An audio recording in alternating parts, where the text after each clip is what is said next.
What's good, everybody, and welcome to another episode of the What's Good Games podcast, your source for video game news, commentary, analysis, and funny stuff every Friday. I'm your host, Andrea Renee, joined by Miss Christine Steimer. Hello. Good to see you. Yes. I like this shirt. Oh, thank you. And Miss Brittany Brombacher is also here. Hello. How are you doing, Britt? I'm good. I In a also land like your far, shirt. far away. Oh, thank you. Do Oh, dear. So sensual. Spicy. but do you like my little green co-host? Yes, your piccolo is great. Yes. Thank you. First, I was going to say that it's distracting, but it's very on brand for you, so I'll Thank you. allow it.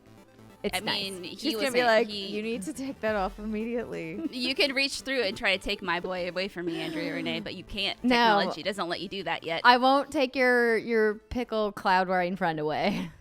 Pickle cloud. His cloud cape, the cotton top. I don't know. It was a weird shirt, but it was funny. Thank you so much for joining us, everybody. Whether this is your first episode of What's Good Games or your 142nd episode, Oh, my God. we're glad that Jeez. you are here. Oh boy. And it is going to be a fun week. We have some announcements to get into right off the top here. PAX East has unveiled their schedule. That's right. The What's Good Games live panel returns to Boston on Saturday, February 29th, because it's leap year. Did you guys know it was leap year? Yeah, because there's like 29 days this month, and that's super rare. That's true. It only happens every 4 years. So 5 p.m. Eastern time is when the panel kicks off. Unfortunately, friends, we are not in a live streaming room this year, but we will be video recording and audio recording the panel and making sure that we upload it so everybody can see it after the fact. So if you are in Boston and are planning to come to PAX, we hope to see you at the panel, again, 5 p.m. Eastern time on Saturday, February 29th. Don't worry, we're going to be posting it all over the social medias in the weeks to come. Plus, we have locked in Friday, February 28th for the What's Good Games meetup. You do not need a PAX East badge to come to that. We'll be unveiling those details very soon. Soon TM. Soon And it's all TM. ages, I believe. Yes, it is. We did an all ages event last year, and it will be all ages again this year, and it will be Friday in the evening time. Not late. Think like happy hour time. Yeah, because I go to bed early, so like I can't be bothered. We have to make sure we work our official meetup around Steimer's sleep schedule. You really Yes. do. Okay. It's very important. I think about these things. You know, I can't be having a meetup from 10 to midnight. Steimer Oh my would God, never I would show not, up. I would not go. I just wouldn't be there. You could get a cardboard cut out of me. Do you remember the year that we put Alexa Ray's face on like a chair? I can't Yep. remember which show that was. It was PAX remember West. I either. remember this because I went through hell to get her picture printed out. It was like a 10-step process, but I printed like 10 or 15 things of Alexa. And I think we put someone's We backpack put some in the on audience too. Yeah, in the audience. And then someone put a backpack on the panel table, and then we taped her face to the backpack. So it was like she was a panelist. It was a good time. It was. Alexa Ray will not be part of our PAX East panel, but Miss Rihanna Manuel will be. We're very excited to announce that she's going to be joining us in PAX East in Boston, is I think what I meant to say there. And she's fantastic. If you guys don't know about Rihanna, we've done some stuff with her in the past. She's been a featured guest on the show. We did some stuff with her at PAX West. She's all around like a very lovely, fantastic person. Oh, yeah. And you guys should get to know her. She's great. At Rihanna Tweets Now, I believe, is her I handle. think that's it. On Twitter. Let me double check really quick. Check in I'm the pretty Twitter. sure. Yes, Ooh. Rihanna Tweets Now. So check her out, follow her, and come say hi at PAX. It'll be great. And Brittany, Yo. did you hear the good news about next week? I heard the good news next week because I was perusing through our show notes. Alana Pierce will be joining us next week, which is fantastic news. Yeah, we're excited to have Alana back on the show. For those of you who don't know, she is based here in Los Angeles, and so she's going to be coming down to the studio and be recording with us. We're really excited to have her back. It's been quite some time since we had her on the show. It's been probably almost a year, maybe? Yeah, roughly. It's been a while because we had her guest on the show a week that I was out of town and before she moved to Los Angeles when she was still in San Oh, Francisco. then yeah, she's definitely been in LA for It like was a year. because I remember we shot the show. I shot the show in the old studio in San Francisco, and And then because I guest hosted on Kind of Funny the next day, and that was the episode that we're talking about Dragon Ball Z characters that we would bang. That's right. Yes. I remember this. Oh, That was a good bit. we'll have to take a walk down memory lane with Alana when she's here next week. But we're excited to have her be our first official guest on the weekly show in the studio. It's going to be a great time. And then, it's going to be more special guests to come in the future. To be announced. Thank you to this month's Patreon producers, Chewy's Godson, Alex Rigopolus, Faris Attieh, Mohammed Mohammed, Marcus Brown, and Robert Adams. And welcome to our Patreon community, Antoine Alexander Therault, Eric, Andrew Smith, Pineapple belongs on pizza. Hell, yes, it does. Noah Sternman, Natalie Thomas, Josh Fugate, Bradley Llewellyn, Similora? I don't know if I said that right. Jonathan Zanzarov. There's a lot of fun names this week. Thank you so much to you guys for signing up at patreon.com/whatsgoodgames. As a reminder, the week that you sign up, you will get a shout out. And we are doing our Mythic members shout outs at the end of the show because we have our Patreon produced segment coming up, and it's going to be a fun one. I think it's going to stir some interesting discourse, and I think I already know one of Steimer's games that she's going to talk about. I'm like the easiest person in the world to guess. Very consistent. Except when my brain goes on a weird Donkey Kong kart ride. Oh, that was a good reference. Or a good, whatever the fuck that's I called. had a perfect visual representation for what you meant. Perfect visual representation. All right, Brittany, do we have some new podcast reviewers?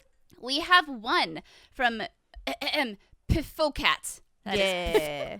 Great. Piffocat. Anyway, yes, thank you for leaving us a 5-star review. And I want to give a special shout out to Icky Coper for his articulate 1-star review. Complete trash. So yes. Yeah. I mean, I did post that GIF on Twitter once. I'm trash. So well, there you go. I can't argue. I've already said it. Thanks to lovely people like Piffocat, that cancel out articulate humans like Icky Coper. Thank you. I mean, Icky really put a lot of time into their 1-star review. Yes. Just very thoughtful contemplation about why we're only 1 star. Anyway, I don't mind being trash. I'll be trash with you, Steimer. Yeah. Come into the garbage world with me. Trabish, let's go. All right, let's get into the news this week, shall we? Yes. And this week, the news is brought to you by Manscaped. That's my breaking news. Very good. It was really good. Right? I joined you. It's not bad. We used to do that every day on Kind of Funny Games Daily, and I would always make fun of Barrett because he would always do do and miss a do, but I guess mine's not very much better. Oh, you can't miss the doos. Breaking news. This important PSA is brought to you by Manscaped.com. This is your pubic service announcement. After more than 18 months of research and development, the Manscaped engineering team has confirmed that they have successfully created the greatest ball hair trimmer ever created. This new trimmer was just released only moments ago, and we are the first to confirm the new and improved Lawnmower 3.0 manscaping trimmer is now available for purchase. This third-generation Manscaped trimmer features a cutting-edge ceramic blade to prevent manscaping accidents. Millions of balls are about to be nick-free thanks to Manscaped's advanced skin-safe technology.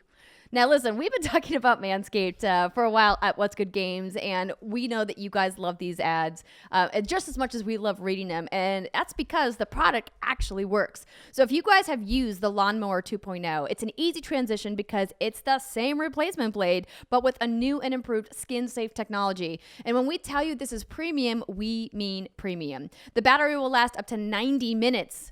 If you have those really long showers where you want to take an extra long shave, 90 minutes, maybe just a tad excessive, but you never know what's going on in the shower. Maybe you're having a nice, watch along with your favorite Disney movie. Who could say? One of the coolest new features is the LED light, which illuminates grooming areas for a closer and more precise trimming. They've also upgraded to a 7,000 RPM motor with quiet stroke technology, so not to disturb your neighbors. And let's not forget about the charging stand. Show your mower off loud and proud because this intelligently designed stand is now a rapid charging dock powered by USB. If you are listening to me speak right now, you are one of the first people to hear about this life-changing product, and I want you to experience it firsthand for yourself. Your balls deserve it. Trim that junk of yours, everybody. Get 20% off and free shipping with the code What's Good at manscaped.com. As always, your balls will thank you, as will your partner. Get 20% off and free shipping with the code What's Good at manscaped.com. That's 20% off with free shipping at manscape.com and use that code What's Good. Balls. Couldn't resist. Thanks, good. Manscaped. Brittany, do you want to read this first story, or do you want me to read it so you can react to it? Yeah, that. Okay. Yes, that's not the way you answer that question. This report is written up via IGN, and they write Resident Evil 8 will also be first person, ? Capcom is currently working on a remake of Resident Evil 3, but there hasn't been any details about the next mainline Resident Evil game following 2017's Resident Evil 7. Until now, at least, in which a new report suggests Capcom will return to the first person format for the next horror entry. According to the YouTube channel Residents of Evil, Resident Evil 8 will follow in Resident Evil 7's footsteps and keep the first-person perspective.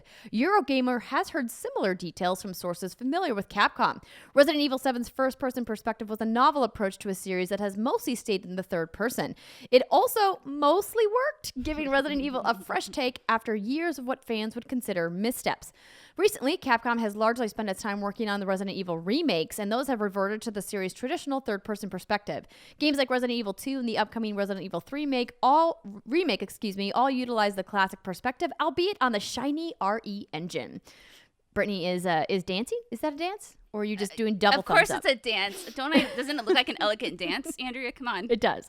Other details from Residents of Evil include how Resident Evil 8 will mark the return of RE7 protagonist Ethan Winters as well as Chris Redfield, presumably with his new design. There are also some details about potential enemies, including some non-zombies like werewolves and female ghosts that chase you through a castle and a village environment.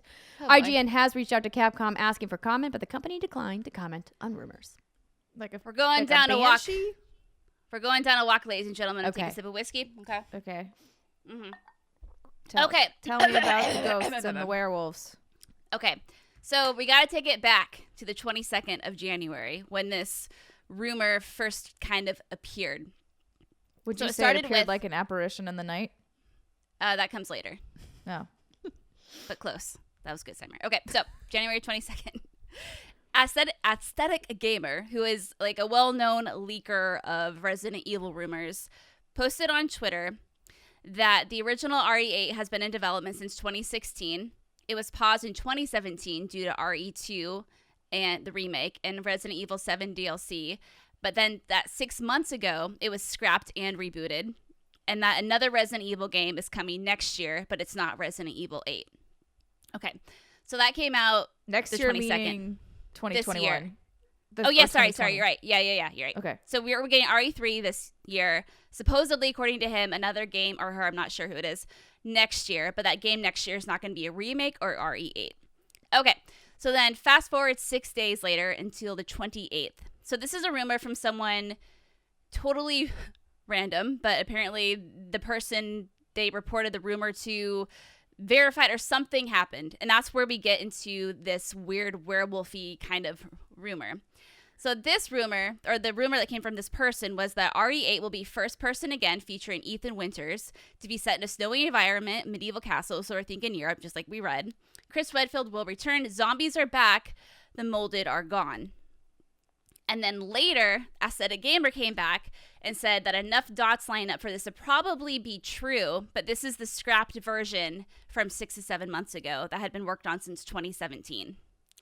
So there's a chance that this B-movie, Chris Redfield and like werewolfy thing could come to fruition in the version of a different game, but this is it's not going to be the game that comes out next year. And apparently, Chris Redfield did get a redesign, which is fantastic. So why does all this matter? Okay, so first of all, Chris Redfield, if you have finished RE7, I can talk about that, right? That was 2017. Sure, why not? Of course, yeah. Also, Okay. you're talking about his character model. Spoilers. Well, it's a big deal that he shows up at the end of Oh. it because he's a franchise longtime character. We haven't Is he seen big from him in a beefy bit. boy? He's the big boy that you see in RE5, like all muscles. Yeah. So if you look at his character. Yeah, so if you look up Resident Evil 7 Chris Redfield, if you look at his model, he looks so vastly different that even when I finished RE7 for the first time, it was like, I'm Redfield, Chris Redfield, or however he said it. I don't think he did the James Bond thing. I was like, Redfield. Chris Redfield. Chris Redfield. I didn't even know if that was actually him. And it's even more confusing because he flies in on a blue umbrella logo, which... Wait, like Mary Poppins? No. Oh. That would be hysterical. I was like, wait, what? I love you. You said he flew in on a blue umbrella. What am I supposed to think? Sorry. A helicopter. Okay, so there you go. The word helicopter. There we go. It's a helicopter with... I can't get the image of Chris floating down on a blue. I'm Redfield. Chris Redfield. Do, do, do, do, do, do, and then he lands. Welcome, children. One and all. No, it's a helicopter with a blue umbrella logo, and Chris Redfield steps out, and it's like, you look nothing like that. Like, who even are you? And I think it was Ray. I was talking to our friend Ray, and we're like, who is this guy? Is this even it? Because the game hadn't released yet, and no one really knew what was going on. You're talking about Ray Carcillo? Yeah, I am. One Ray Carcillo. Fantastic human. So the fact that he's getting a redesign would make a lot of sense. The new design of him does not look anything like him. But again, going back to rumors. How? Like, is he real skinny? Is he? Yeah. So if Andrea can show you, I don't know if you have it up, but yeah, if you look at RE, let me pull. If you look at Chris Redfield from RE5, then Chris Redfield from RE7, you'll see that it's like, who are you, sir? You're an imposter. I didn't know if he was like an imposter, if he was some undercover spy. I don't know. It was crazy. So that's a big deal. So speaking about Chris, according to Aesthetic Gamer, the game coming out next year will feature him and his redesign. But if it's not a new Resident Evil game, it's kind of interesting. Like, what kind of game are we getting next year if it's not a remake and it's not RE8? Are you seeing the comparisons? I mean, yeah, he does look different. He looks different, but he doesn't look... In some of these, like, this photo over here looks like he's got blonde hair. Yeah, I'm confused about the color of his hair, I think, mostly. Right. It's the hair, and he's very muscular in all the other games. At least in 5 he is. And that's the last one we really see. I mean, he doesn't look real scrawny, but he doesn't look as muscly. Right. And then if you look... He hasn't been hitting the gym. He's been laying off his protein shakes. Yeah, he's just taking some time off. He's like, working on himself mentally. The creatine has done a number on his system. He needs to take a breather. Yeah. I mean, also, I lied. He's you up. He's also in Resident Evil 6, but same, like, very bulky. Or, yeah, in this one, it looks like he's just deflated a little bit. So, anyway, I think a redesign is coming. They're like, I guess we'll put him back on the steroids. Yeah, people miss the muscles. We do miss the muscles and that dreamy face. And then, of course, there's other stuff about weird werewolvy and spirits and medieval castles and whatever. I mean, when I first heard that a couple days ago, I wasn't surprised by it because Capcom is Capcom, and I think they tend to do some crazy things. And if they're actual werewolves, that's a little too off for me for Resident Evil. But if it's like the Resident Evil dogs, but now they're like wolves that have been injected with the virus, that's a whole nother thing, because then it kind of makes sense. Zombie wolves. But it sounds like, if we're believing these rumors from this credited leaker, that that's kind of been scrapped. So that's great. Ethan coming back in RE8 in the first-person view, if these rumors are true, and Eurogamer has also spoken with someone about this, and they're also the ones who correctly leaked or predicted RE3 right before it came out. I think that makes sense. I mean, I like the third-person view in the old games, but I think for the newer games, the first-person makes more sense, and Ethan makes sense coming back because he was obviously the protagonist of RE7, and if you've played the game, you know that there's a very high chance that he is infected with the I don't know if you're calling it like the E virus. It's like the new virus that's going down. It's the thing. It's the little girl Evelyn. Anyway. Sure. He's not taking Molly, is what you're saying. He's not, but if he's in right, the problem is he escaped the house. I like that took Andrea a minute. Such a specific reference. Maybe he is. I don't know what Ethan does in his personal life. Listen, he just likes to get down on the weekends, okay? Maybe he does. I mean, he can. That's fine. He's had a rough life. So his wife went missing for 3 years. Turns out she was transporting a bioweapon. Turns out the bioweapon thought that she was the mom, and it was just a whole thing. I mean, this is just standard stuff, right? It's pretty standard for Resident Evil. Turns out something terrible happens. It's a thing. So because I think the story of Resident Evil has to follow something other than the T virus. It sounds like they're going with the E whatever virus, which is basically it's a part virus. It's not the E virus. I'm making that up. It's E something because the little girl is Evelyn and she's made to look like she's 10 years old. But what she actually does, because she blends in with like the community and people around her, is she leaks out these little spores that then she can mind control people. That's disgusting. Yeah, but she's made to look like an innocent little child, so she can get real close to people. But she has this. I don't thick, like strong kids family. get close to me. I'm glad that this is reiterated my stance on that. Granted, baby girl is long gone, I hope. I don't know if there's more of her made. I don't know if they've ever talked about that. But the idea is that Ethan, the main character of RE7, has the virus within him, and now he has left the house, and now he's probably going to like either turn into something or spread it to others, and that's probably where RE8 is going to pick up. Now you are the spore virus distributor. That's right. Anyhow. What if they change the games to like just infect as many people as possible? I mean, yeah. That would not be scary. It's funny you say that because in RE7, she wants to have a family, and her idea of a family is to infect as many people as possible and have everyone under her mind control. I mean, that's one way to have a family. That's like somebody who kidnaps people and puts them in their basement, and they're like, "You are my family." This kind of reminds me a little bit of exactly like Queen Mira RE7 in is. Gears, right? Yes. Yeah. Sort of. But yes, I mean, RE7 is basically all about keeping people captured in their little Louisiana home and being the family. So you're not far. Yeah. Necrotoxin. Necro? No. I'm trying to find the. Trying to find the name. Official. Yeah, I looked it up too, and I couldn't find an official name in like a quick search. It's called the E-type bioweapon. Yeah. E-type. I'm sure. I know there's an actual. Someone let me know. I'm sure someone will. I'm sure quite a few people from the interwebs are pushing up their glasses, being like, "Well, actually, excuse me." It is called the Molly virus, and it makes you party hard. hard. Virus. I love you. I love it. Anyway, that's all the Resident Evil shenanigans. Sounds like this game is still a long ways off of it. It really did get scrapped 6 to 7 months ago. Yeah, and obviously Capcom, I think, is smart enough to know that they should not release 2 Resident Evil games in the same year. That would be not wise. That would be a lot of evil. It looks like it's mold fungus. I don't understand what this bitch has. This little girl. Oh, the girl. She has spores. She's just made of fungus. She just secretes spores and grew fungus off everywhere. A tree it's and fine. Walked out into the world. Don't worry about it. All right. Let's move on to the next story, shall we? Next up, we've got Google breaks Stadia silence to announce 2 games coming to Stadia Pro in February. This write-up comes from Eurogamer. Google has broken its Stadia silence to announce Guilt and Metro Exodus are the free games coming to Stadia Pro in February. Guilt, of course, is a Stadia exclusive and Stadia's only current exclusive. From Rime developer Tequila Works, and Metro Exodus is for a game's excellent post-apocalyptic adventure. One of my favorite games from 2019.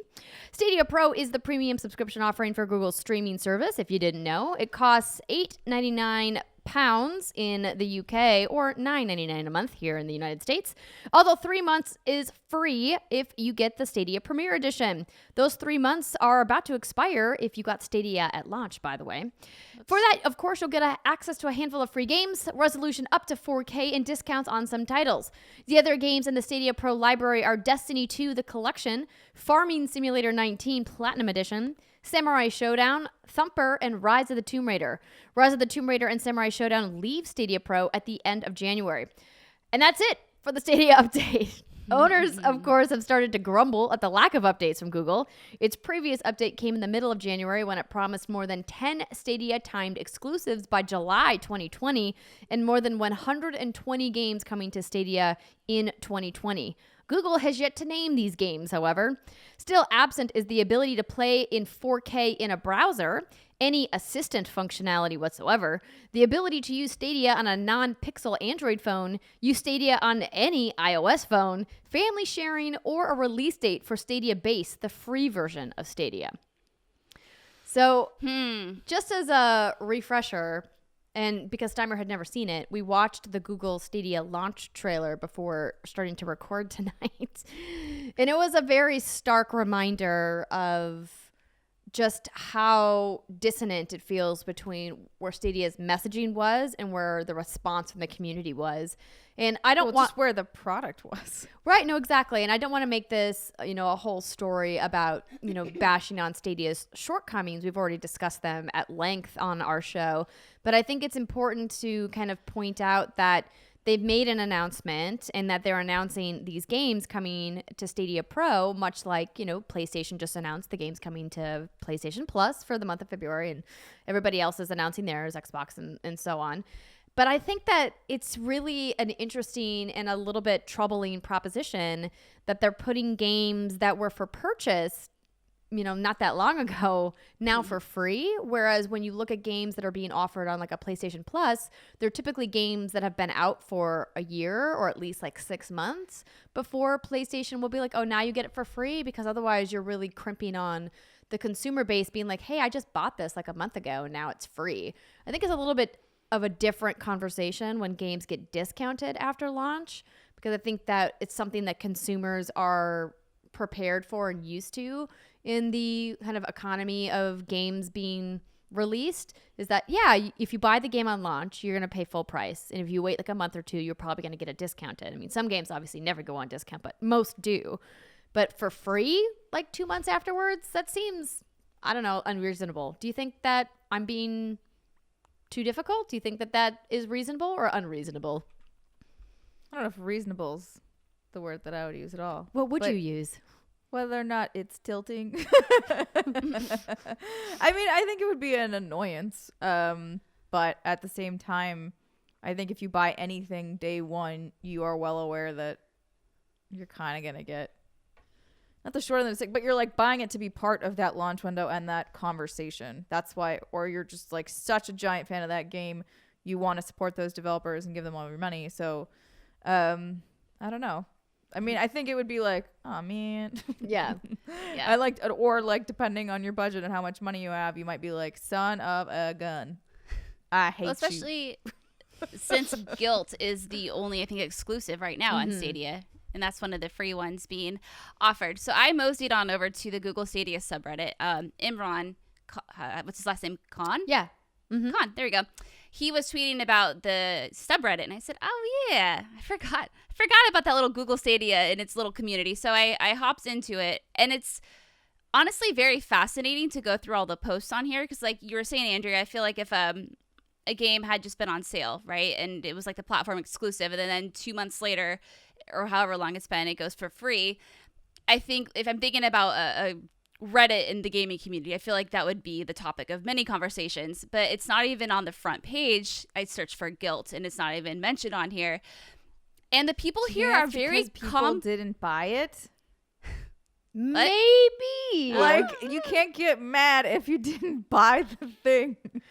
Oh, no, I agree. Honestly, Guilt was not my focus here. It was Metro Exodus, because I absolutely think Metro Exodus is a game worth buying. But I think that if I had purchased it, full price on Stadia, knowing that the Stadia release was months after its initial launch release, right? But it was new on Stadia. And then they made it free. I would be pretty frustrated that I paid, the full Stadia price for it, and then they made it free like the next month. Yeah. No. Yeah. I mean, I think that they need to get, number one, they obviously need to get a lot better at all forms of their communication, but I think laying out better plans for that will make it a little bit more palatable when these things happen. Yeah, think. But yeah, like I was saying, the subreddit is they're very calm, cool, and collected. I get the sense that this is a community of people who really like the technology, really believe in it, and it works for them. A lot of people, there's a thread, and I was looking through all the reasons why people say why they love Stadia, and it was a lot of, I have a kid now, I still love video games, but it's just more convenient to play on the go or however I can. my consoles are in the basement and I don't want to go down there, so it sounds like it's a convenience thing for some people. Like, these are like legit reasons I Don't want to pulled. go down there. Go there. I don't want to Don't go down make the me go basement. there. I've seen too many scary movies. Maybe you have spirits down there. I don't know. But yeah, a lot of people who said, I used to play games all the time, but I just don't have the time really anymore or the resources. So Stadia is a convenient way for me to get some of the games that are new, hip, and popular. And it all just seems like they're very like chill people who just kind of want answers, but they're not raging, I think, in the way that we are accustomed to seeing. And a couple days ago, there was a post in the subreddit. Broad mainstream yet, though. Sorry, what? I couldn't hear I was that. saying, I think it's because it hasn't hit. Like, you're talking about a very like small insulated community at this point. I'm saying usually when you see all the vitriol, it's a much wider audience, and that's well, why there's 56,000 members, so I mean that's enough for like a nasty online community. Right? It's so sad, but true. I love that. You're like, well, actually, Anywho, someone made a post a couple days ago, and it has 9,000 upvotes, and it says Stadium has officially gone 40 days without a new game announcement or release, feature update, or real community update. It has been out for 69 days. It's time we demand better. It's time we demand better. They're getting the pitchforks. They're getting ready. They're starting to, but then I was reading through this, and again, calm, cool, collected conversations for the most part. Of course, you have your like weirdos. But then reading through, people were upset that the quote gaming media took this Reddit post and spun it into an LOL Stadia sucks. That was kind of the general consensus that I heard from what I read from a lot of people. And they're frustrated. So it's interesting. It sounds like they want answers, but they're like kind of kindly knocking at the door, and they're like, "Hey, this is kind of what we want." And they feel like gaming. Beg your pardon, sir. And they feel like we're over here on the sideline just completely bashing it and calling it trash and saying it's worthless and terrible. And I think that just comes from, like we're talking about that commercial. And I quoted it in the very beginning. That Stadia launch commercial starts out with, "The newest, most logic-defining, mind-bending, absurd gaming platform on Earth. Forget boxes, forget consoles, just your game and your screens." And then later it says, "Unlike consoles, Stadia doesn't take up any space." So I think it's the fact, we've talked about this, like you said. They marketed it one way, but it sounds like the people who are really enjoying this are just kind of, the casual folk. And they're like, hey, this is cool. It works for us. And for the record, I don't think Stadia is trash. I've enjoyed playing it when I can get it to work, and with the games, that I'm not playing on other platforms. I've primarily used it to play Darksiders Genesis because it's only available on PC right now because the console launch for other versions is happening next month. But I just get frustrated that as a platform, they promoted all of these really cool features that I was excited to use as a consumer, and then a lot of them still haven't been announced or revealed yet, and that they just haven't been communicative with their audience about when those features are coming. And that to me is the unacceptable part of it, that you promise these features and then here we are 3 months from launch and you still haven't talked about when you're going to add things like iOS devices, for crying out loud. I mean, there's so many iOS users that would want to be using Stadia, but you can't, and same for Android. Android is even a bigger market share and you can only use the Pixel. And I would understand like during the launch window, they needed to work out the kinks, but I would think by now that would have been worked out, or at least there would be some messaging around when those things are coming, like, hey, we're working on it, we expect launch spring 2020, or we expect to add family sharing by summer 2020 something. And they have just been very silent on a lot of these feature sets. And that's my kind of take on it, is that I really am looking forward to 2020 being the year that Stadia makes a big splash and is like, hey, we botched our launch. We probably should have waited until 2020, but we're here now, everybody. And look at it, it's cool. It's finally up and running. But we haven't gotten anything from Google to indicate that that's going to be the case. Yeah, I don't expect a splash personally, but that's it's tough because now we're in a year where we're getting a brand new Xbox and a brand new PlayStation. So. But you don't want stuff in your house. I mean, I have plenty of stuff already in my house, so I don't mind a new box. I'm good. Yeah, no, I don't really either, but that's fine. This is fine. Everything's fine. It is. All right. Well, we'll keep an eye out for those Stadia exclusives and those 120 games coming this year. And when we find out about them, you will find out about them too. Indeed. Now let's talk about another weird story in gaming news this week that kind of left a lot of people scratching their heads with the question, why? Atari is planning construction of gaming hotels for U.S. locations. Brittany, would you like to read this news? I would. This comes from Destructoid. And a peculiar bit of news, Atari has revealed plans to enter the hospitality business with the announcement of a number of branded gaming hotels to be built in 8 U.S. cities. Construction is expected to begin this year, and we'll see the one-of-a-kind video game-themed destinations pop up in Phoenix, Austin, Chicago, Denver, Las Vegas, San Francisco, San Jose, and Seattle. We are thrilled to partner, quote, we are thrilled to partner with GSD Group and True North Studio to build the first ever Atari branded hotels across the United States. Together we'll build a space that will be much more than just a place to stay, said Atari CEO Fred, Chesnis, in a statement, quote, Atari is an iconic global brand that resonates with people of all ages, countries, cultures, and ethnic backgrounds, and we cannot wait for our fans and their families to enjoy this new hotel concept. Each hotel will feature game rooms, house consoles, as well as AR and VR setups, while Atari is hoping some of the bigger locations will be used as venues for tournaments and esports events. Alongside the gaming paraphernalia, the hotels will also include facilities such as meeting rooms, gyms, restaurants, bars, and movie theaters, as well as a place to rest your weary head. Because all of this sounds almost too sensible, Atari has released an artist's impression of a typical hotel, which literally has a 10-story neon Atari logo emblazoned on the side. You can find out more details on the Atari Hotel project over on the company's brand new website, which is atarihotels.com. So I inserted a picture of the hotel in the show notes. Oh, yes, I will show Steimer. I was just looking up this GSD Group to see what other hotels they have underneath their portfolio, and on a quick post a quick search I'm having trouble finding it because all I'm seeing is like the Atari news. Wait, scroll up. What's that? Here's the most recent news. The most recent news is the Atari hotels. Go figure. Turns out this is a new hotel management. Yeah, so I mean, the hotel looks like a standard hotel with just the kind of like that Atari swoop in neon on the outside. And then down the sides. And I was trying to find out if the group is going to be overtaking current hotels from a different brand or a different chain and then essentially just like reskinning them as the Atari hotels, and to figure out like why they would pick 2 of the locations in the Bay Area specifically, knowing just how expensive real estate development is in, because that's where all the nerds live. Silicon Valley. True. Gotta stay in the Atari hotel, guys. No, this is interesting. Maybe that little Atari console that they're working on, they don't expect to make too much money, and maybe they blew it all. They think they're gonna make it back on these hotels. They're gonna try to make it back on hotels. I mean, I don't know. I would stay in one. It looks cool. I mean, I like the visual design of it. Obviously, I don't really go.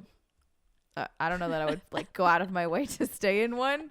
But I would, if there was one in LA, I would just go like check out the lobby, see what it's got, see what sort of food it's got there. This is just such an interesting concept. I just don't. Yeah, I don't understand why Atari is going this way. Do you think it's just one of the executives inside is having like a Richard Branson moment where he's like, I just want to diversify my investment into all these different sectors, just like Virgin became like jets, and then it became hotels, and then it became all like rockets and all these other things. Trains, I mean, maybe.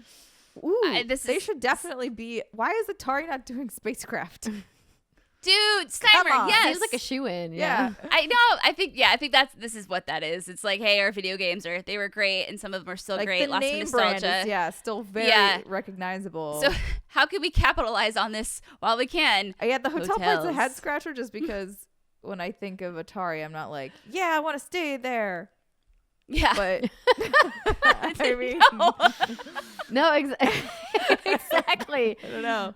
But like, I don't know. They could be cool. If they have like cool neon shit inside, it might be neat to walk around and see. I mean, yeah, and it sounds like they want to have tournaments held there and everything. So, I mean. But will they have VR porn in your room? I mean, because that's how they'll make all of their money is if they allow you to do that. Right? Yeah. But because like then you could be like, you know, I've got a business trip to the Atari hotel. I will And be it's in my because room. I need to get away from my family for a minute, and I need to explore the realms of the virtual reality porn. And it's gonna cost an arm and a leg, but I'm gonna expense it back. Amazing. I don't know. That's all. It's Just line item bill it as room service or yes, something. exactly. Right? Pretend like it's food. You're all good. I just Yeah. because like that. Honestly, if they did that, that could be giant business. It'd be smart. Just saying.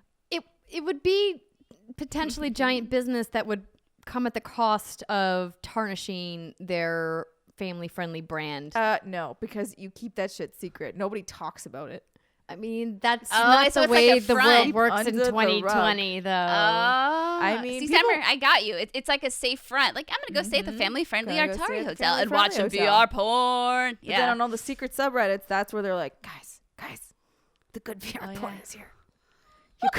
You gotta go stay at the Atari hotel. And all the business people are like, fuck yeah, Atari hotel, let's go. It's like, they used to have to go to the strip club, and now you don't. You can just stay in your room. It's That's true. true. Get room service delivered. Yeah, I mean, that makes the hotel way more money. They don't want you to go to the strip club. They want you to stay in your room. Okay, you gotta stop. Am I wrong? No, stop spilling all of your ideas, No, Summer. you're You not- should be you're charging not people wrong. for this advice. You're not wrong at all. It's just I did not anticipate the conversation going this direction. Just gonna be I clear. got you, girl. Well, welcome to my brain.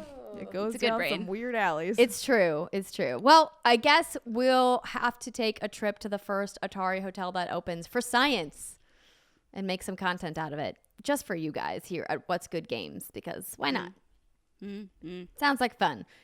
And then we'll pitch to them Steimer's VR porn I'll be like, idea. you want to make some money? Buy a watch. Like, listen here, we've got an idea. All right, so that's going to do it for the news for this week. We do have a couple, in case you missed it, bullet points.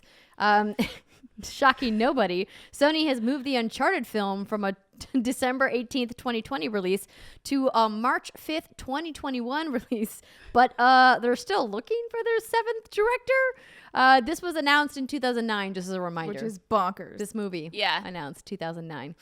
I don't know how they could keep a release date without a director, but right, you kind of need someone to make the movie. I think Tom Holland's just like chilling. How Just is like, He's yes. probably so sad. He's like, I just want to make this movie while I'm still young enough to do this. I know. I saw someone say by the time this movie comes out, he'll have to play Sully. Or I was gonna say he could play no. like proper grown up Nathan Drake. They'll just be like, we're gonna shift the script at this point. I don't know if Tom Holland could ever look rugged enough to play You gotta older Nathan Drake. stipple that facial hair on. He just doesn't have. Yeah. He just doesn't have the facial structure to match.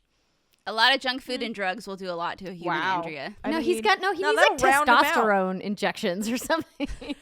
No, maybe it's because he's still pretty young. He's very young. He still looks so baby faced. All right, next up, GTA 5 and Red Dead Redemption 2 have reached a combined 150 million units of sales. Let that sink in for a second. Sink into me. I like that. Oh, they, God, that's they what she said. Combined Red Dead Redemption 2 in here, but then with the next point, GTA, of course, is the lion's share of that with 115 million in sales alone. But I think it is impressive that Red Dead has, pulled its Totally. weight. I think we all Yeah. knew that it was going to. It was never going to compete with GTA. They're just way too different of franchises. people like cars, not horses. It's true. I I like thought you were going to say horses. cars, not horrors. Oh, and then I was like, wow. well, No. wait. Both are They're in both both- games, so I don't know. Just a different time period. I No. think the gunplay in GTA just is way more fun than the gunplay in Red Dead. you because don't like loading your old no, I musket. don't. I don't like it at all. I think just the world of GTA is inherently going to be more popular worldwide than Old West. And I think the takeaway, though, from that story is that Rockstar continues to crush it. And now they're sitting on even more money than they were before. They are Scrooge yes. McDucking it for reals. It's true. We thought Nintendo had a lot of money. Rockstar has a lot of money, too. I would actually be really curious to see their cash holdings and the differences between them and how much money, because Rockstar has a lot of sales and has been very successful, but Nintendo's been in the game longer. So they've been like smogging over their pile of gold longer. Yes. Smogging. Oh, I get it. Yes. Smog. Nintendo, speaking of which, of Japan, has said that they will discontinue repairing the Wii on 3/31/2020. So at the end of this quarter, due to the difficulty of securing parts necessary for repair. Aww. Pour one out for the Wii. It's over. Sorry. It's over. I mean, the Wii was discontinued in 2013. But despite that, I think now knowing that it's finally like the end is actually here, it's not going to be, you're not going to be able to officially get it repaired by Nintendo. It's just, I read that. Break it now so that you can ship it in immediately. Yeah, honestly, break that shit and put it in pristine condition so when you get it back. I'm just saying. No, it's weird because I remember like almost like it was yesterday, the hype of the Wii and like the bowling and the Wii Sports and even leading up to the Wii. Granted, I was a senior in high school at the time, so that was, what, 13 years ago? 14 years ago, but it's just kind of a stark reminder of how quickly time goes. I feel like that era was made such a splash and it was such an important part of video game history, and it's like, well, now that system is like sunsetting officially, and it's just kind of like, wow, go into that old. Sweet night. Sweet goodbye. Goodbye. Goodbye. Like I think just last Moon. year Ubisoft was still releasing games on it. Just Dance. They're the only ones, though, right? I mean, I think so, yeah. I would also release that game on that platform. It's smart. People love that shit. Yeah, Wii U got skipped over. Grandma's just like dancing on the Wii, man. Mm-hmm. Yeah.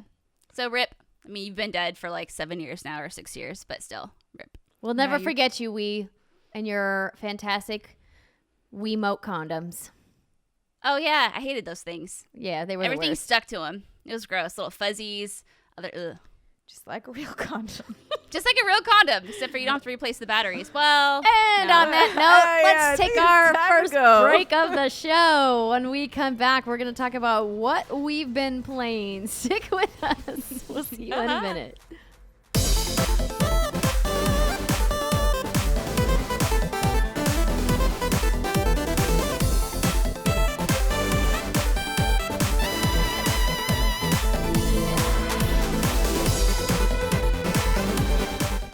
What's good, everybody? Welcome back to the What's Good Games podcast. It's segment 2, and that's where we talk about what we've been playing or any preview events that we have been to. And this week is brought to you by the What's Good Games merch store. That's right. If you visit what'sgoodgames.com/store, you can see all of our fantastic merchandise items for sale, from t-shirts to hoodies to socks and leggings, and now beanies and caps. We've got lots of ways for you to show your What's Good Games fandom. Maybe you want a baby-ass baby mode shirt or a matching onesie for your real baby. We have those, by the way. Mm-hmm. Or perhaps you just want those salty emojis on a zip-up hoodie, or even that fantastic controller icon on a cozy beanie to keep your ears warm. Check out what'sgoodgames.com/store, or you can head to teespring.com/stores/what'sgoodgames to view our full line of amazing What's Good Game merch.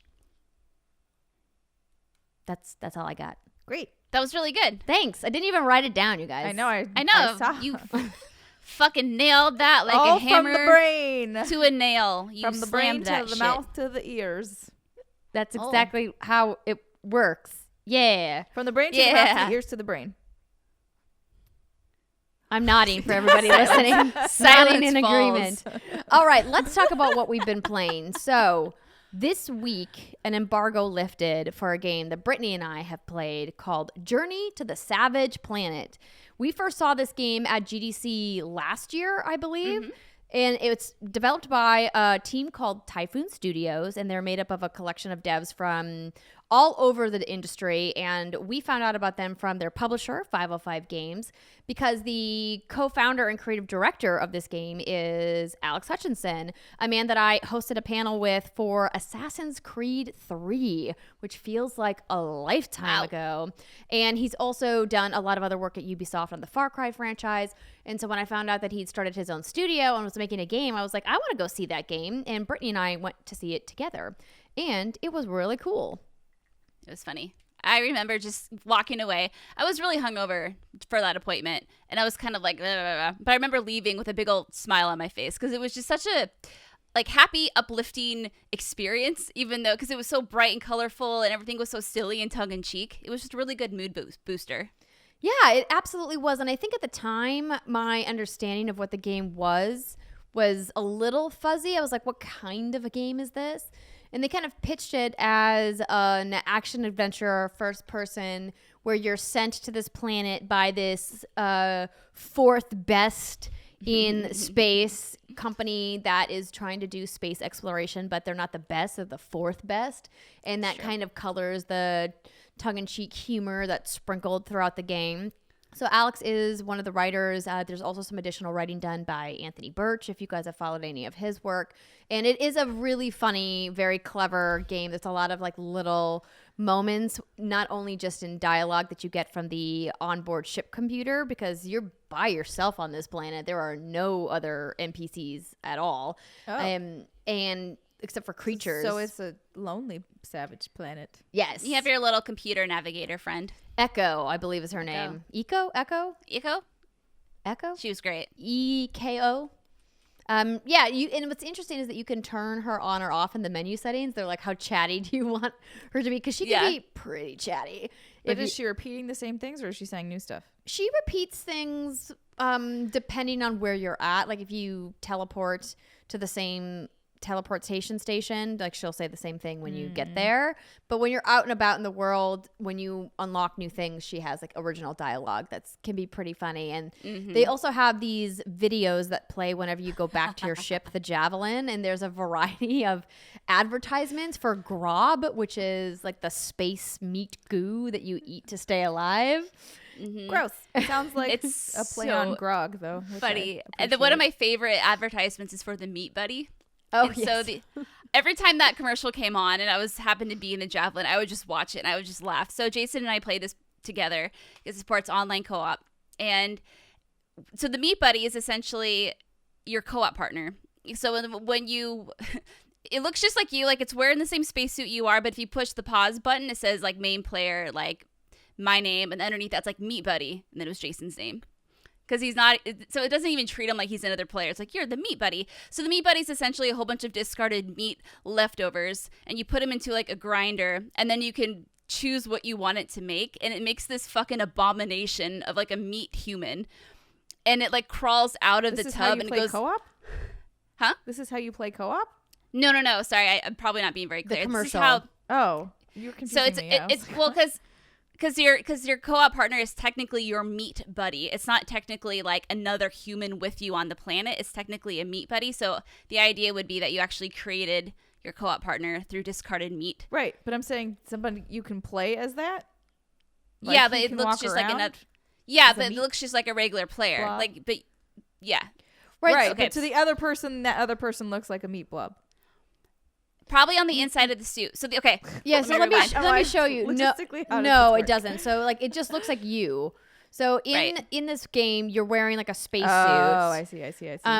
With like a helmet, and so it's very androgynous. You get to pick at the very beginning of the game when you're playing. You get to pick, like, they have a selection of avatar faces. They're like, who do you look like? And they're like weird, like 80s photos, which is kind of funny. And there's a dog, and if you choose the dog, your character barks. Nice. That's great. fantastic. That's what I will pick.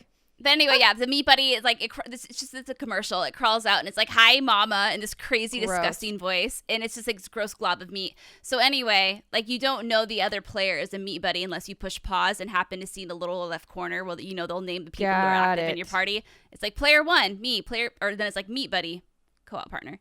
Anyway, real funny. Two-player It's just co-op? silly. Yes. Okay. So I didn't play this game in co-op at all. I played it solo from start to finish, and I did 100% this game. You did? Wait, yes. what? So Damn, How girl. much time? So in about 20 hours, roughly. I was to be like in 20 minutes. And I was Technically, gonna be like, what? technically, my playthrough was longer, but that's because I wasted a couple hours running around looking for things that were just kind of plainly in front of my face. And so I'm subtracting a couple hours of nonsense time of me running around. But what I love about this game is that it gives you very specific tasks, but also combines it with a really rewarding sense of exploration that feels like it is challenging but not punishing because of its scope and size. And I actually thought that this game and the level design was really well done, and it feels big while also not feeling too big. It's kind of got this perfect like Goldilocks moment happening. Everyone's giving like winkies like, yeah, that's what she said. Yeah. And I think that that's great for somebody like me who enjoys kind of open world exploring without this never ending sense of I'm never going to finish this. There's too much to do. Like impending doom just looming over you. Yeah, or you get that map fatigue, right, that you get in a lot of other games where you open up your map, which, by the way, there is no map. There's no map in this game at all. Nice. There's a compass that you have at the top of the screen that helps you kind of find which direction you get to go, and you unlock visor upgrades. Gotta remember shit. Yeah, essentially you do. And Make when a map in your brain. But there's a teleportation system that is really convenient, and you unlock them, and it kind of gives you like a linear sense of how the levels are designed. And so you can use the teleportation system to kind of fast travel, but it's not, you can't just fast travel from anywhere. You have to go to a teleporter in the world, which I like because I think it's a good compromise between having something that feels, like you have to walk or run too much and kind of striking that balance. But one of the things I really love about the level design and what they did with this is that it feels super vertical, and you can see the different sections of the world as you progress, and you can like step near the edge of one of these islands. So a lot of the world is built on these like floating islands in the sky. And you can like look over the edge and see where you just came from, like down below, and go, oh, hey, that was like the level I was just in. And you can like look up and see where you're going to be going next, even though you can't get there yet.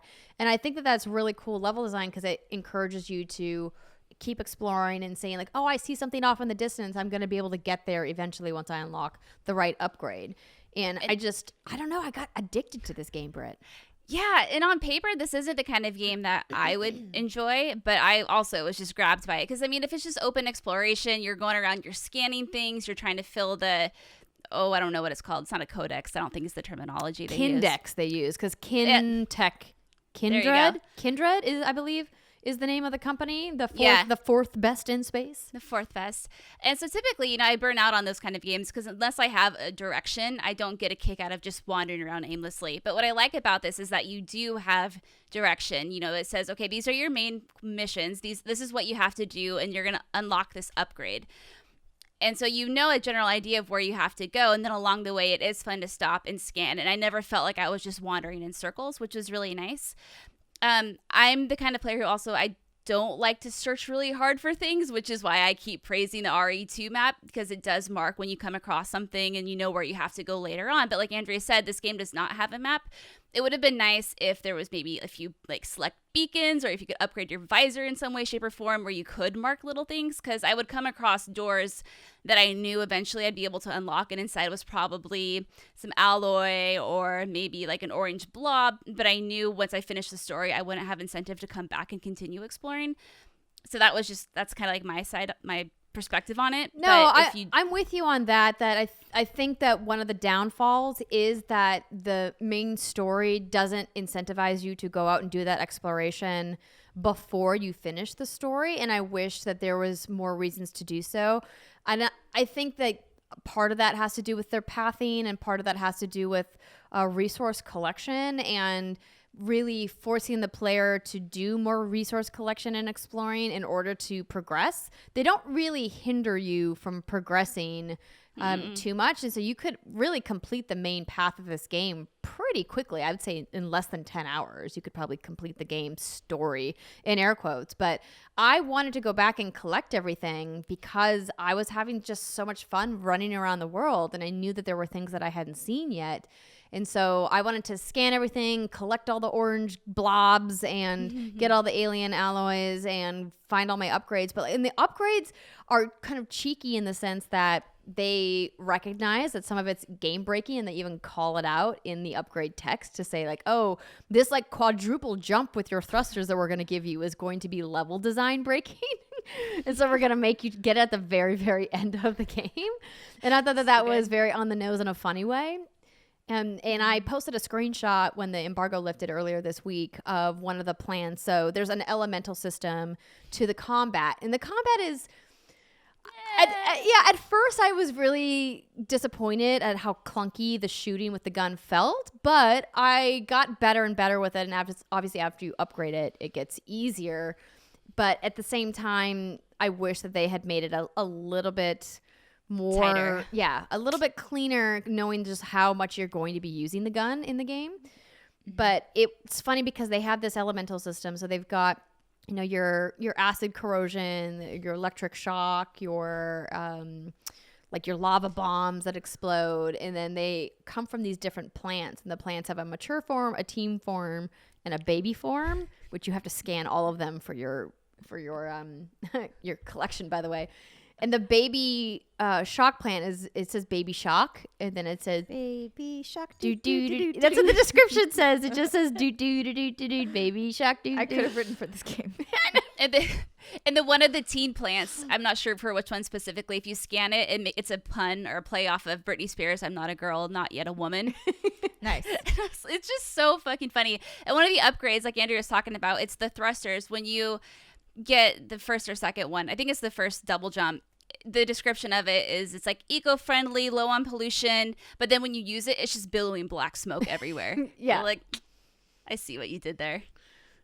So cute. Yeah, the humor is sprinkled out very generously, and it's just such a fun, joyous game to just walk around in, because a lot of the enemies are not hostile. They will only engage with you if you engage with them first. There's a couple of them that are pain in the necks, like the jelly wafts, I think, were one of my least favorite. They're pretty easy to take out, but man, they just are super annoying. Oh, and then there's the ones where if you scan it, she tells you that its genitals are on its tail. What is that? It's a thing that like rolls around The at pipe you. mander, I think it is. Maybe. The one where you have to shoot the tail. Yeah, It's got the glowy bits on the tail. Mm-hmm. Yeah. Mm-hmm. Yeah, for the bits. Those things are annoying. Yeah. Or the bits. There's a dodge button, which helps a lot too. Yes. I was not also- very good at using my dodge in the beginning. No. I kept Just for reference, I clocked in at 70% total completion at like 15 hours. Yeah, that sounds about right. But I just really loved that you could just walk around and explore and scan things, because the whole premise of the game is that you were sent here by this space exploration company to chart everything on the planet to see if it would be suitable for human habitation. And so the whole idea is that you're supposed to document and scan every life form on the planet, and then there's this sub-storyline because you've now found things that are signs of intelligent life, and so you have to like go down this path to be like, who is this intelligent life? What were they doing here? And kind of discover that storyline. But it's such a nice way to just like run around in this really colorful alien world with these wacky, weird looking creatures that all have their own quirks and match different areas. And there's like a lava area and a snow area, and then more of like a forest area, and it's just really well done, and they give you just enough challenge to make you chase without it feeling like it's being punitive. Yeah. It's really fun. I do want to talk about, since I did play the game in co-op, we did come across some pretty gnarly technical issues. Oh, really? Yes. Let's talk about it. Yeah. And I did reach out to PR, and so they are aware of these issues. And I was supposed to, and maybe I still will, hear back regarding a patch or whatnot. But just so to be transparent, this is what happened to me. So there's the puffer birds, and they're these big, round, really dopey little big birds that you can kind of kick around. And the description of them always says they love you. But the infected ones are obviously like infected, even though they still love you according to the description, and they will come after you and they will explode if they see you. So whenever Jason was playing on his, because we have our screen side by side, and whenever a puffer bird would explode, his Xbox would just shut down. Wow. That's weird. Yeah, like legit shut down. And this has only happened with one other game, and I think it was Metro, or maybe it was Metro or Assassin's Creed. And the way he got around it is just like, don't go near the puffer birds. They were literally So if it exploded near him. Yeah, near him, his Xbox was shut down, and it happened 3 times. Wow. So what a weird bug. Weird, right? And so what we'd have to do was we'd unplug it and plug it back in. It happened a few more times, but what I did to get past this is I just did my single play, because we were playing on my main campaign. So in single player, I would get past the area with the puffer birds. And then once I got past that and we got a checkpoint, I would invite him, you have to quit the game and then invite him back in. and then it would work. And there's only one little island where that would happen if the puffer birds exploded. If there were some other islands like later in the game when they exploded didn't cause the same thing to happen, but in that one particular spot it did. Really weird. And then there is one trial in the game where you have to do, I don't remember the name of it, Andrew, maybe you remember, but you have to do platforming to get to the top as lava is slowly rising. Oh my gosh, I hated that trial so much. I know, on paper it should have been easy, but maybe it was the stress of the lava. It was oddly difficult. But when we were doing it in co-op, it was the platforms were shaking side to side in addition to rotating around a pillar. It was terrible. It was not good. So we did that the first time, and what would happen is when we got to the top, and then this thing comes out of the middle of the level, and it's a button, you're supposed to push it. When the thing rose, Jason would instantly die, and then I couldn't touch the button. And so that was like another weird thing. It happened a few times. Then again, I went into single player, and then I was able to push the button, and then we were able to proceed. And then during the final battle, as the thing happens, my credits were rolling, but Jason was still stuck in the game. Weird. You didn't finish it. No, it knew. So It you're right. was like, So we you didn't push finish the button, and you didn't get past the puffer birds. They're like, no credits for the meat buddies. Sorry. No credits for the meat buddy. So we had to fight him again, and then that time it did work, and then we did get like the appropriate ending. So those are just things that happened to us, but we had a blast playing this together. I would say if you can play it with someone, you should. It's just really fun. You can divide and conquer, so you don't have to stick together the whole time. The only time you do have to travel together is if it's for like a main quest, or if you want to go to different regions, because there's 3 different regions, I think, Technically, Andrea? yeah. Yeah, but each region has like 5 or 6 different teleportation spots that you can go to. So anyone can be anywhere, anytime, unless you go to one of the different regions. Oh, that's interesting. So, question for you: did you play with all of the patches installed, or just part of them installed? Are you talking about like the day 1 patch? Yeah. So there was technically, I think, like 3 patches from the time I first got my pre-release code from 505 Games to when the game actually launched. Yeah, so we finished, what's today? Wednesday? I think we finished Sunday. So since then, I think there have been patches. They weren't sure if those patches were going to cover the co-op aspect of it. Interesting. So, but no, it's really fun, and you share resources, so you don't have to worry about that, because obviously it's the main person's game, and you come back to Javelin, they're all deposited, and then every upgrade you make for one person applies to the second person, so it's really co-op friendly that way. But it's also worth noting that the second player does not retain any of their progress or resources or anything if they wanted to start their own game. Oh, okay. You're just a meat buddy. Yeah. Sorry. I mean, that makes sense for how short the game is. Yeah, I think exactly. that doesn't feel like it's egregious, right? Because it's like if you wanted to really experience it on your own, just like it's not that long of a game. But I like that. I like that when we first spoke to Alex back at GDC, we asked about, is this procedurally generated? Are you guys using randomizers for these enemies, this and this? And he was like, no, none of that. It's all bespoke. We created all of these things very specifically. We placed them in the world very specifically. And what I like about that is that it makes it finite and it makes it deliberate. And I appreciate that because it doesn't make me second guess what I'm chasing, because I know that something is there in its place and it's not randomized. I think there's absolutely really innovative development happening with, randomly generated things, and that there's a place for that in the world of video games. But I also like the idea of something bespoke and something that's like, hey, we crafted this with love and care so that you can experience it in a way that we designed very artfully, versus like, hey, we designed this really cool algorithm that's going to generate 1 million different planets that you can explore, a la, like oh my god, the game from Hello Games. Yeah, No Man's Sky. Exactly. So it's a super fun game, and what's great about it is that it's short. If you guys are interested, or if any of this sounds fun to you, if you like first-person adventure with humor that's nice and easy pace and a short experience, definitely recommend checking this out. It was delightful in ways that I was not expecting. It's a good time. Yeah. Delightful. 2020's first delightful game. All right. Do you want to talk about your GreedFall update now, or should we talk about Steimer's return to MMOs? Let's talk about Steimer. Ooh. Yes. So we chatted in our special Games of the Decade episode, which is coming out in just a couple of weeks, about an MMO. So this is kind of like a little bit of a spoiler, I guess. I mean, sure. Sorry, kids. I don't think it's like super shocking that you Yeah. picked Guild Wars 2 as one of your games of the decade. If I didn't, I would be seriously on crack. Yeah. Because, again, I don't think that you put over 1,000 hours into something and then be like, it was okay. Exactly. It was fine. If you do that, you might want to reevaluate your time management skills. Because you shouldn't be spending that much time on something that you only kind of like. Just get rid of it. Truth. Just don't fucking do it. So yeah, talking about the game just made me miss it. And I was like, oh, maybe I'll just go see how my characters are doing.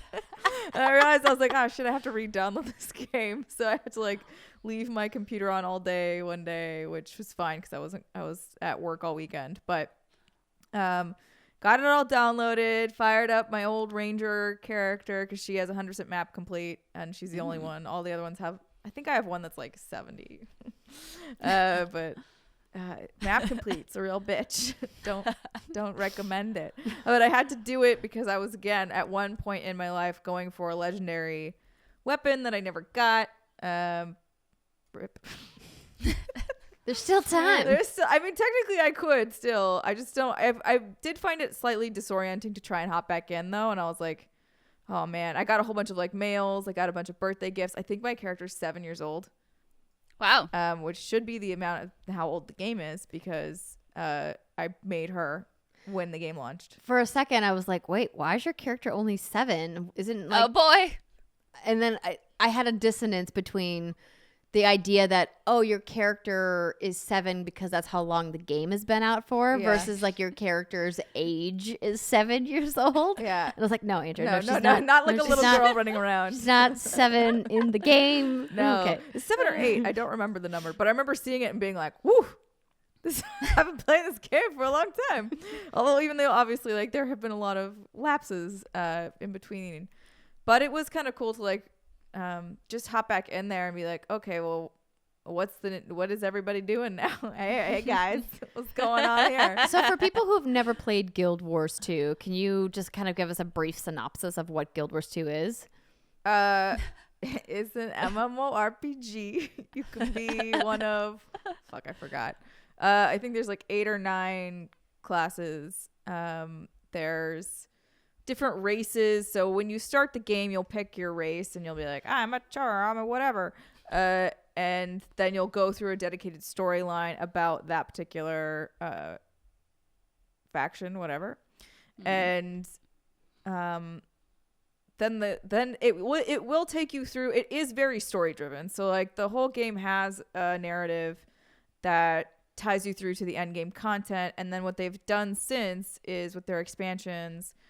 Even before they started their expansions, they were doing things called the Living World, which are just, again, more story missions that you can either do solo or you can invite your friends, I think up to maybe 4. I don't remember exactly how many can go in. But you can just hop in and play them all together. And it's an MMO. I don't know. So like the combat is more action-y. So like there is a dodge and you need to use it or you will die. Like that's just kind of how it is. You have like two charges of dodge before you have to like let it recharge because it takes stamina.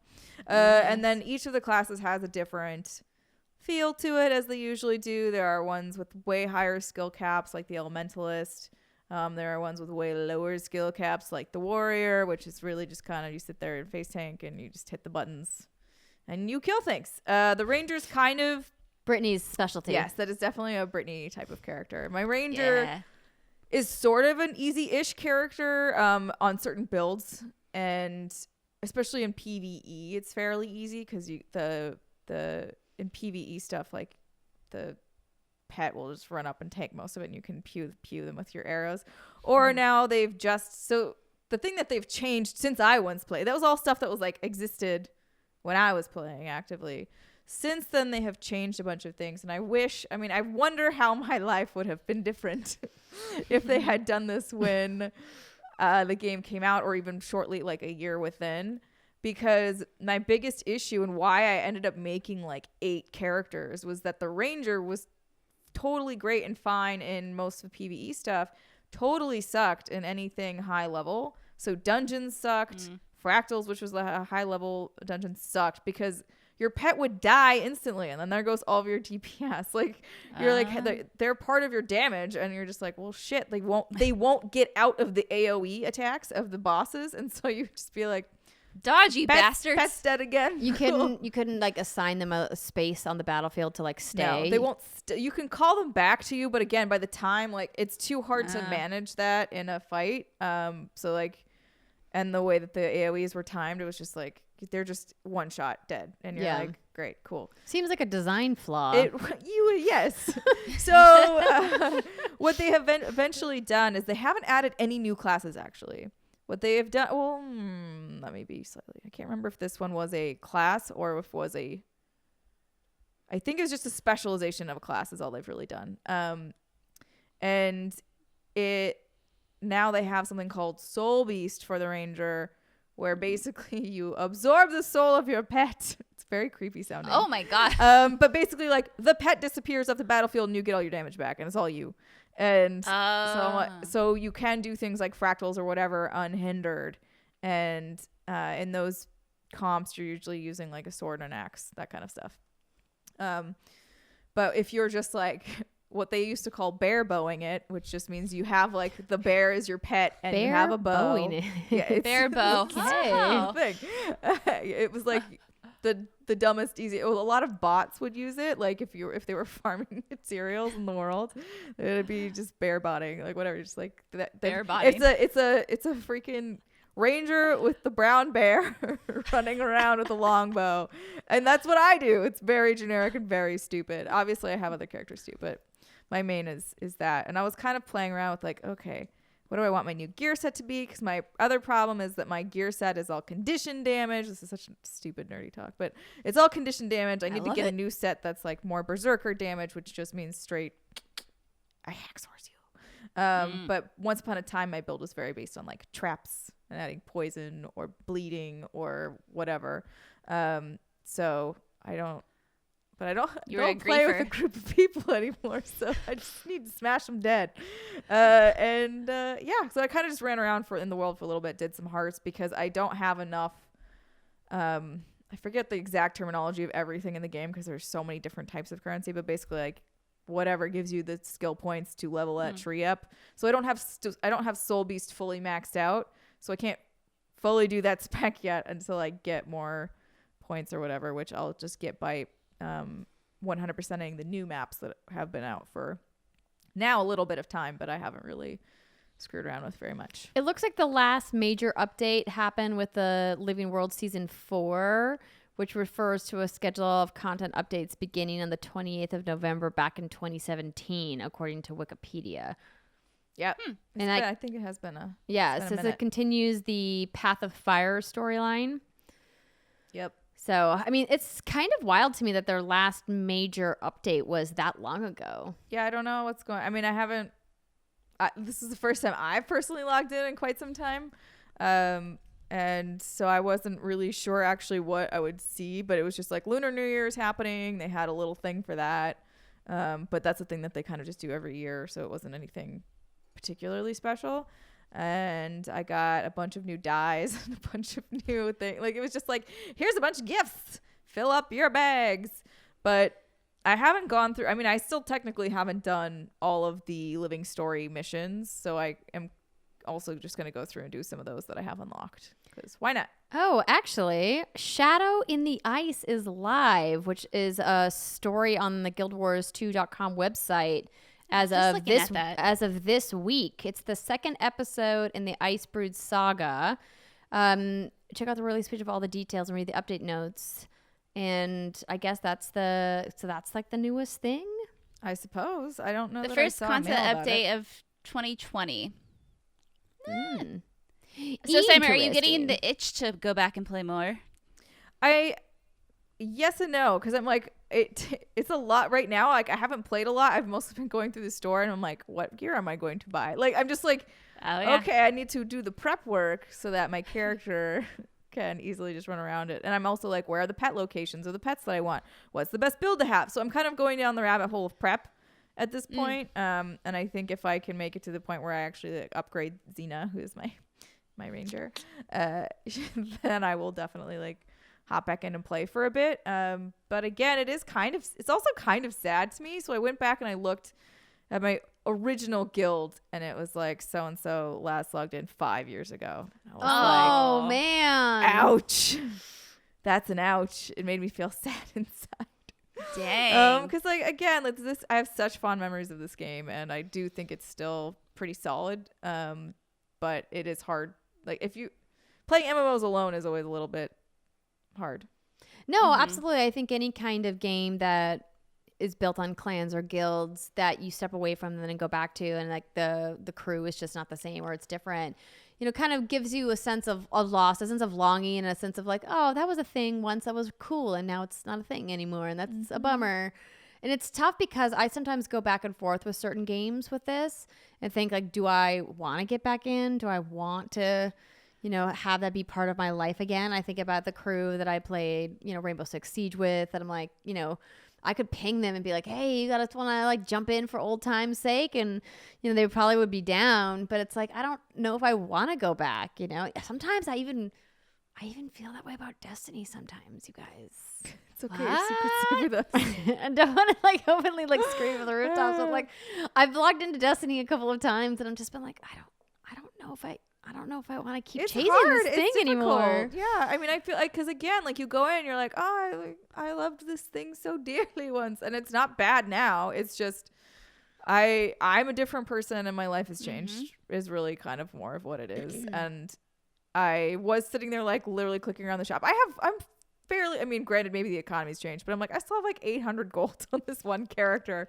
I don't know how much is on the others, and I'm like, actually, no, that's account shared, so that's all of them. But I'm just like, and I think I have some gems still, and I'm like, should I at least spend this on something? Like, I don't know, maybe. I'm trying to figure it out. Like, why I just can't leave it there. There's no reason to hoard this money if it's not going to do anything for me. Is there like a market where you can sell it, or that does not exist for Guild Wars? I can sell it back as gems, but then I would need it. No, once no it's in real the currency, like it's not like I'm going to get it back ever. Yeah. Yeah. No, that money is investment. long gone to the world. But that wasn't all. It's not like that was all real money. I did spend quite a bit of real money on that game because I loved it so much and I wanted to support them, and I bought a lot of cosmetic things because that's really all you could buy. And then they would do like harvesting tools that would never break and all that, but they would have different fun skins. So you like whack the rock and it would be electricity or some shit. They had a lot of fun, I'll say, on their customizations team. They did a lot of really fun animations. Or do. They still exist. There's still people. Yeah. ArenaNet is still a company that makes ArenaNet's games. still around. You made a damn fine game. I just don't know if I can. I feel like I put my toe back in this pond every now and then. And I'm just like, I don't know. But it's a lot of work. It is a lot of work. I think that's kind of what the hesitation is I was even trying to go through and search, just like, okay, if I get a new chess piece, and I'm like trying to sort through all these items. Which one's the best? Oh God. I was just like, oh no. I don't have the time for this anymore. I know. I long for the days that I did. Yeah. But if you are in the market for an MMO. Is this a situation where if people reached out and were like, I'm down for some in-game meetups to like run some dungeons or things, that you would be like, yeah, I'm down to like roll with the group again? Or were you just like dipping your toes in temporarily? I'd be curious. I haven't done a dungeon run in so long. I would need to fix my build first because again, right now I'm condition damage, which is not great for dungeons.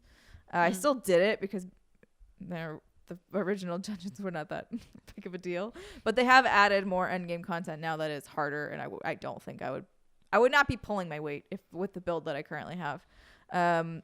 So I guess kind of, I don't know. I get it's hard because like I would need somebody who is willing to go in there and put in more work than me. Because the nice part about the old guild was that there were two of, actually literally all of them were like way more informed about everything than I was.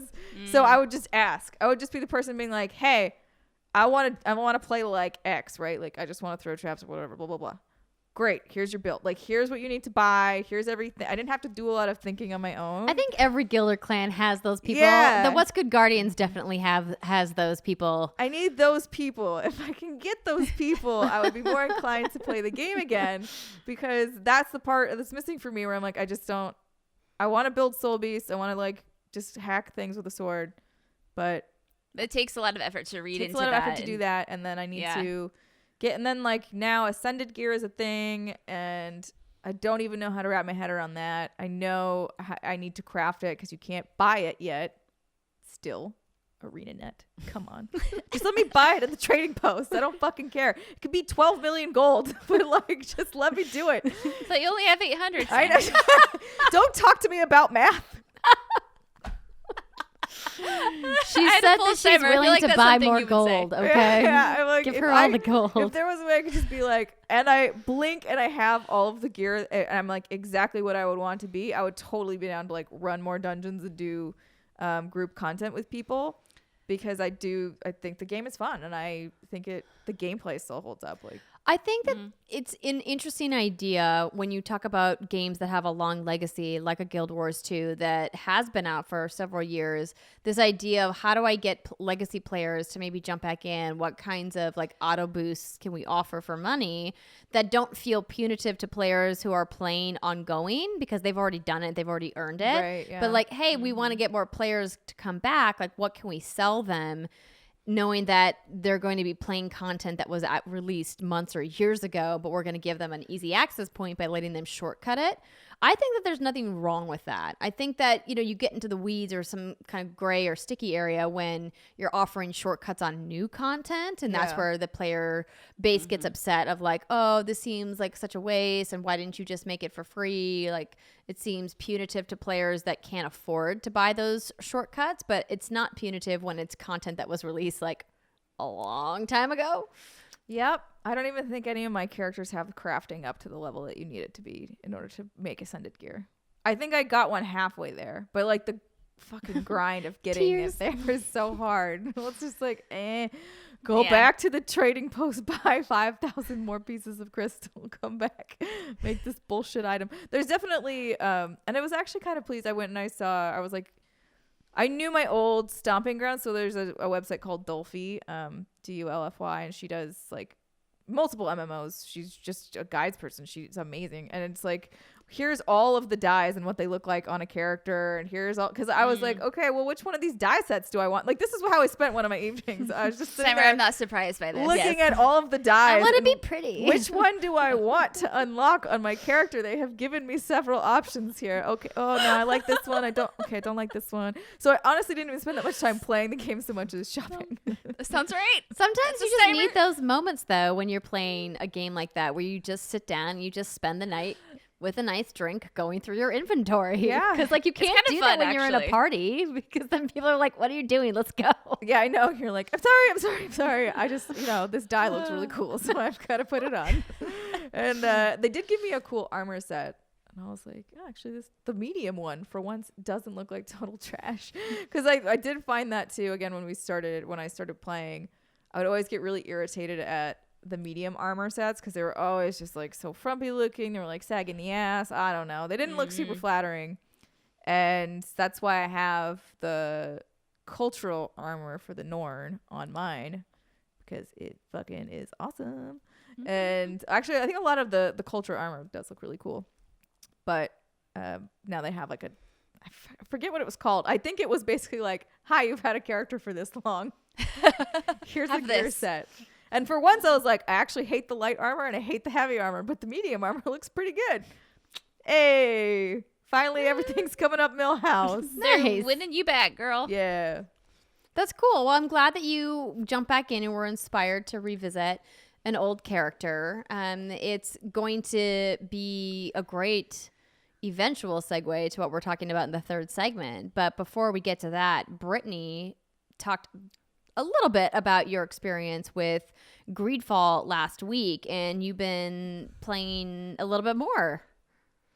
Nope, spoilers. Put it down. Oh. So no, it's JK. No, so I mean, I did pick it back up after the last show, so like I'm just kind of being a smartass, and I did play it for maybe 4 or 5 more hours, but I found myself so enthralled when I was talking to the characters and learning about the story and meeting new people. Everything that has to do with actually like not playing the game itself is very good and very exciting.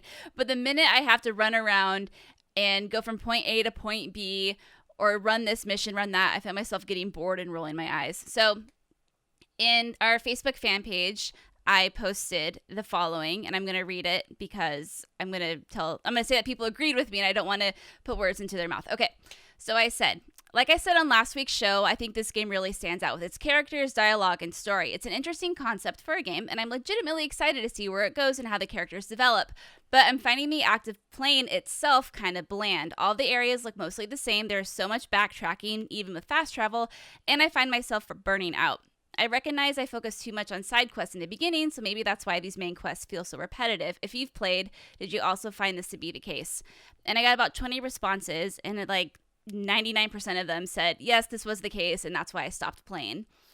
So, Bummer Town, because I really do want to continue playing this. I want to know what happens, but just playing it is not fun, if that makes sense. I don't know if I've ever had to play a game like this, where when I'm in the dialogue and I'm making decisions, I'm just like glued to the screen. But then it's like, okay, run to point A, and then from point A, you're going to have to go back to point B, and then from point B, you have to go back to point A. And it's like a lot of backtracking, and even with a fast travel system implemented, it's not good enough. And the game is is brown, the color that we use to describe it, when even though there's like grass and trees and sky, it all looks very like muddled. Yeah. Muddy. Yeah. And it's funny because Jason was playing The Witcher right next to me, and I tweeted about this because he's never played it before, and he was playing it, and the side-by-side comparison of the color and the vibrancy it was insane. Like, I literally thought something was wrong with my TV because it just looked so void of color and anything, and it was sepia toned. Yeah, that's exactly it, Cyber. That's exactly what it looked like. And so I'm kind of disappointed, but I think I'll keep the fond memories I have with GreedFall near and dear my heart. I'll look the rest of it up on Wikipedia, watch some cutscenes and whatnot, because I think if I play any more, it's just going to taint my overall experience. I do want to say, though, Spiders, who are the developers of this game, I think they have incredible ideas, and I think they're a very, very talented studio. I think maybe budget and time restraints were an issue with this. I think, though, if they are given the correct resources, they could make they're just maybe 1 or 2 games away from just creating that blockbuster. So definitely keep an eye on them as a studio. Or 8 eyes. Wait, no. How many eyes do spiders have? 8. Okay, good. Well, it Wait, depends on the spider, I believe. I'm like, they have 8 legs, but I don't remember how many eyes they have. How many eyes do spiders have? 8. Yeah. People usually think of spiders having 8 eyes, but that's not always true. While most spiders have 8 eyes, there are some that only have 6, and even some that have fewer than 6 eyes. 6 eyes. They always come in an even number, though. There are no Cyclops spiders. Dang. Drat. Well, thank God for that. As if spiders weren't terrifying enough. I actually think it'd be Cyclops spider. Or if there's just like 3. Like 3, like do. Yeah. Anywho, yeah, I'm sad to have to put it down, but it's not a terrible game. It's just, for me, I just hate running back and forth, and it's just nothing interesting to really look at. Like, the insides of all the castles are the same, or the embassy areas are all like literally the same. That definitely sounds like a budget thing. Like, they just didn't have the money to pay artists to create different areas, so they had to reuse art assets. I mean, that seems like a pretty common thing.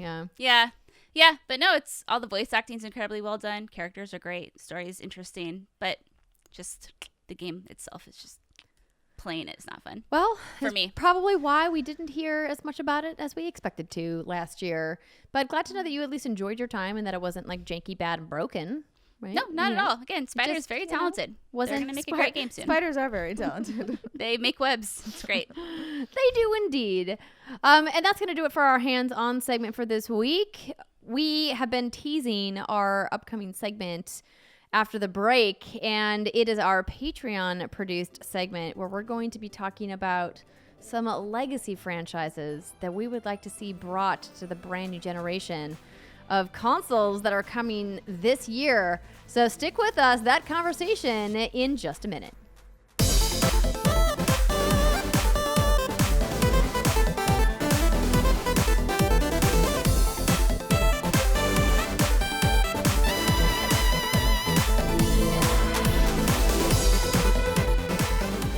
What's good, everybody? Welcome to the final segment of the What's Good Games podcast. This is where we usually do our feature segment, and this month it is brought to you by patreon.com/whatsgoodgames. Brittany, you want to talk about our poll that we had with our patrons this month?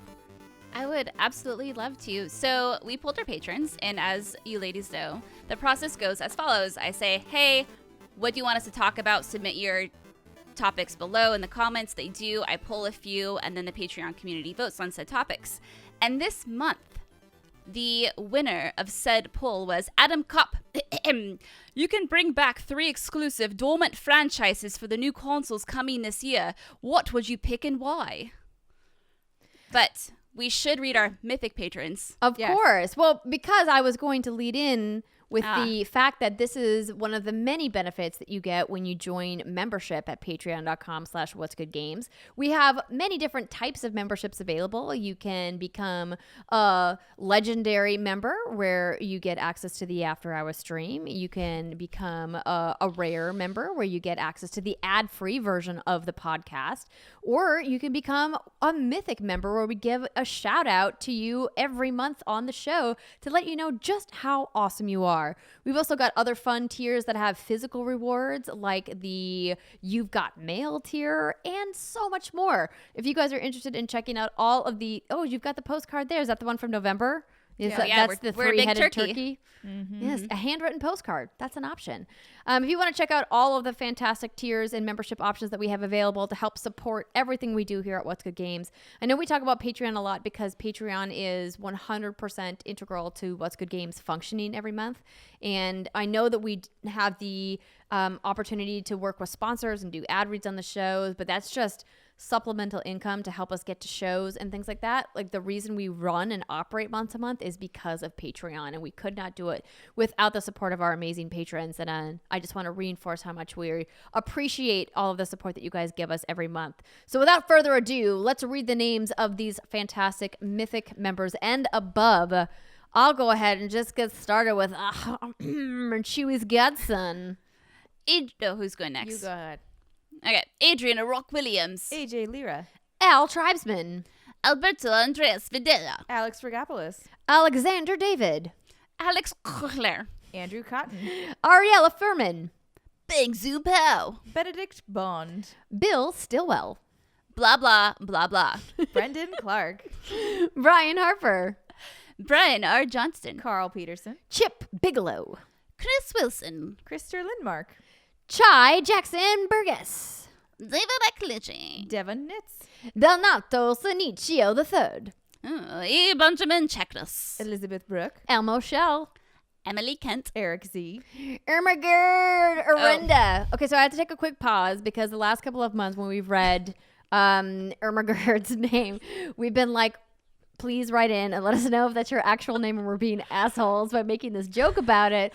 And so she wrote in and said, Orenda is actually my real name. Ermagerd is just a screen name I constantly use. Smiley emoji. My name is consistently butchered, so I'm super stoked that you guys all pronounce it the right way on the first try. Go. Thank you, Ermagerd. Faris Attieh, Gary Peck, Gio Corsi, Gregory Horton, Ivan Bejarano, Jacob Ernest, Jake Sue, Jared Coomer, Jared Howard, Jasmine Lee, Jason Demers, Jessica Bloom, Joe Kennison, Joe Schlief, Joe Wilson, John Drake, Giselle Bassa, Justin Foshi, Justin Foss, Kevin Bennett, Kia B, Kyle Kaiser, Lucas Cheney, Marco Ontiveros, Marcus Brown, Mark Drostrup, Martha Emery, Matt Jones, Matthew Goder, Matthew Simpson, Melanthia Sarah, Michael J. Gilbride, Michael S., Michaela Sage. Mohammed Mohammed. Molly Bittner. Nam Bui. Nathan Watkins. Nicole Humphrey. Noel Neverez. Navarez. I was like, no, that does not sound right. We're not in Neverland. Navarez. My bad, Noel. No. Oh my God, I'm done. I'm done. Mija. Mahia. Mija. I can't read from this far. away. Yeehaw. Oh dear. Oh, Ozzy, you're the best. Paige Porter. Patrick Higgins. Patrick Landry. Patrick Weller. Pete makes shoes. Pete Punctified. Pure Blue Octopus. RJ Bryan. Reagan Ibsen. Rob Leonard. Robert Adams. Rolanda Bala. Ross Roland Bala. Rolando Bala. Like that. Ross Haney. Sam Zielk. Sean I. Sean Stevenson. What happened? Stephanie that's you. Fitzwilliam. Tara Bruno. My mama, Teresa Enert. The Ghost Dog Full 20 Man. Throw 7. Timothy Bennett. Tony Shea. Trent Barry. Barry. I couldn't tell if there was an N from over here because again, I'm reading it farther away than you guys are. She is. It's true. Trent Pennington. Trevor Stuckey. Trivially Travis. Tyler McCall. Tyler Phillips. Will Collum. Will Hernandez. I am so sorry. Yisun Kaginomai. Zach Hershey. Yes. I think we've asked Yasun to write in as well. I can't remember if Yasun has or not. We apologize again. Thank you so much to all of our Mythic members and above. We love reading and mispronouncing your names and appreciate that you appreciate that we are doing it hopefully in a humor-filled way and not intending any disrespect whatsoever. Names are hard, y'all. Yes, they are. And I love that one month somebody wrote in was like, here's like how to pronounce names like .com website, and we put in Steimer's name and it said do not know how to pronounce. Just like it like stumped it. It was like the person was trying to be smart too. They were like, why don't you just Google it? You're like, well, it doesn't always know. Turns out there's like many different ways to pronounce names. Like my name, Andrea. There's like 6 different ways that you can say the name Andrea. So many people are like, Andrea. And I just read Andrea. I'm like, you've never met her, have you? Or you have and you said that to her face and she's wanted to slap you. It's true. Or I correct people and then they continue to say it wrong because they think it's funny. And I'm like, anywho, we love you guys. Now let's talk about what dormant or dead franchises we want to see rise from the ashes in this upcoming generation of video games. I mean, if they don't make another Viva Pinata, I know it. Fucking riot. I knew it. Yeah. Okay, so Xbox Series X is coming this fall, and your plea to Microsoft is bring it back. Yes. Bring it back. Give me more Viva Pinata. At least 5 of us want it.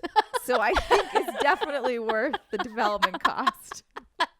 At least 5, everybody. Yeah, at least 5. I know Joey's on board. Joey Noel's kind of funny. I feel like you two I would force you to play it. I would play. Listen, if they announce even a remaster, I would play. Yes. Oh, dude, we should play that for one of our after-hours stream. Oh my God, I would love that. It's so relaxing. Yeah, you can walk us through it, baby girl, because I've never played it. Oh my gosh. We'll build the most beautiful garden together. Okay. Oh, I'm so excited for our future.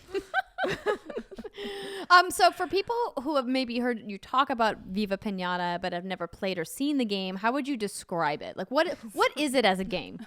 A beautiful acid trip. Okay. Go on. Because it's just a first-person camera, but the whole premise is you have been given you have a small plot of land to start with. You basically have like a shovel, a watering can. Those are kind of the tools that you'll swap between as you are gardening. And you make a garden. So you start small. You have they give you a seed to plant, and then based on what you build in your garden, it attracts really cute, very colorful piñatas. So the whole thing about the game is you're trying to make your garden as diverse as possible and build things that new types of piñatas would want to come to. And then along the way, quote unquote, evil piñatas will come. No. Like the pest piñatas will come and you'll have to smack them with your shovel until they explode into candy. And then, because that makes normal. sense. And But it's a really cute, fun, relaxing game. And it's very bright and colorful and adorable. And you're like, okay, I want to get the bird one to come to my garden. Therefore, I need to be able to get this type of seed in order to, and I have to plant it in a certain whatever and make sure it has a certain fertilizer, blah, blah, blah. And then they had, like, you could mate the piñatas, and it was a funny mini game. Oh, well now. okay. So wait, how are the piñatas alive? How is anything alive? I mean, well, we have bodily organs and, you know, a beating heart. You I'm don't talking think like sugar. You can't run on pure sugar. That's all they run off. Okay, they're not like possessed by like spirits and shit. No, if you, like I said, if you smash you can technically smash the good piñatas too, which just is really sad. But if you're like, I have done it before, where you're like, no, get it, like, I don't have room for you, get out. So sometimes you gotta make the hard choices in life. When you smash the piñatas, they'll just explode into candy, like little tacky looking candies, and it'll go hooray! Like all of the children are really excited. Oh, it's terrible. This is the scary. death of this piñata. Children are terrible. I mean, I don't know what more evidence you need. I was gonna say I don't blame you and I believe you. Yes, agreed. But yeah, so that was the first Viva Pinata. The second Viva Pinata is Viva Pinata Trouble in Paradise. Essentially the same game. However, they added 2 different plots of land. And they made it a little bit more structured, because the beginning of Viva Pinata kind of gets you going, but then it kind of also leaves you alone, and it's like, goodbye, figure it out. Whereas Viva Pinata Trouble in Paradise would give you consistent missions to send your piñatas out to parties in different parts of the world. So it would be like, you need to get Herstachio so that this kid in Guatemala can have him at the party. And you're like, great, okay, I have a goal, right? It's just giving you little benchmarks to go. And then they had like a desert patch piñata that you'd have to zone out to. Like, you'd have to go to the menu to get to. It wasn't part of your main garden. And then same thing, they had an ice one where it was like other types, just basically so they could expand the types of piñatas that would show up. So if they could do that, but with the technology of having it all in one space, you can just terraform an entire plot of land. That would be dope. Give me all of the colorful piñatas. I will take them. Thank you. Goodbye. Nice. I mean, as predicted, we both knew that she was going to say Viva Pinata. So I'm glad we just got that very predictable one out of the way. Mm-hmm. Now shock me with that deviant behavior. Okay. Give me something I don't know. Here's a game that I've been pining for. And I think with all of the cross-platform stuff happening, now is the time to bring it back. Where is Peggle 3? Oh, Peggle. Where is it? I want Peggle so bad. I love the Peggle franchise. I know that the last thing we got was Peggle Blast, but it was kind of like a piss poor substitute after Peggle 2, which was like a perfection of a game. Do you think they're just like, we can't beat that? I don't know. Hopefully they can. So like PopCap has obviously been working on the Plants vs. Zombies franchise. The Garden Warfare franchise has done really well on console. They have Welcome to Neighborville, I believe, is the latest installment, which you may or may not have played because it was in beta last fall, and they've been doing updates for it. It's been kind of like quietly chugging along on console. But as much as I enjoy the Plants vs. Zombies franchise, like I really want Peggle back because it's such a fun puzzle game that has great humor, and the gameplay was just so satisfying. The way that they would make you chase for high scores. It's rare that a game gets you so hooked that you quit a level the moment you make a mistake. You're like, nope, I'm not going to get it. Got to start over. Nope, not going to get it. Going to start over. And we all have played those games where you're chasing that perfect score. And Peggle was so good at it. And what I really loved about what they did with Peggle 2 is that they introduced these different characters who had different power-up abilities, and you would have to specifically use their power-ups in certain levels to get the high scores. And then they would give you the opportunity to kind of hot swap between characters in certain levels. And I just don't know why they haven't made more. I mean, I'm looking at the release dates here. Peggle Blast was originally released in 2014, for crying out loud. I'm so sad what they did with the mobile version of Peggle, though. I know. It's such a bummer deal. So before we get into I don't want any comments from people. Peggle 2 was a timed exclusive for Xbox, so we're going to count it. waving my finger at you commenters.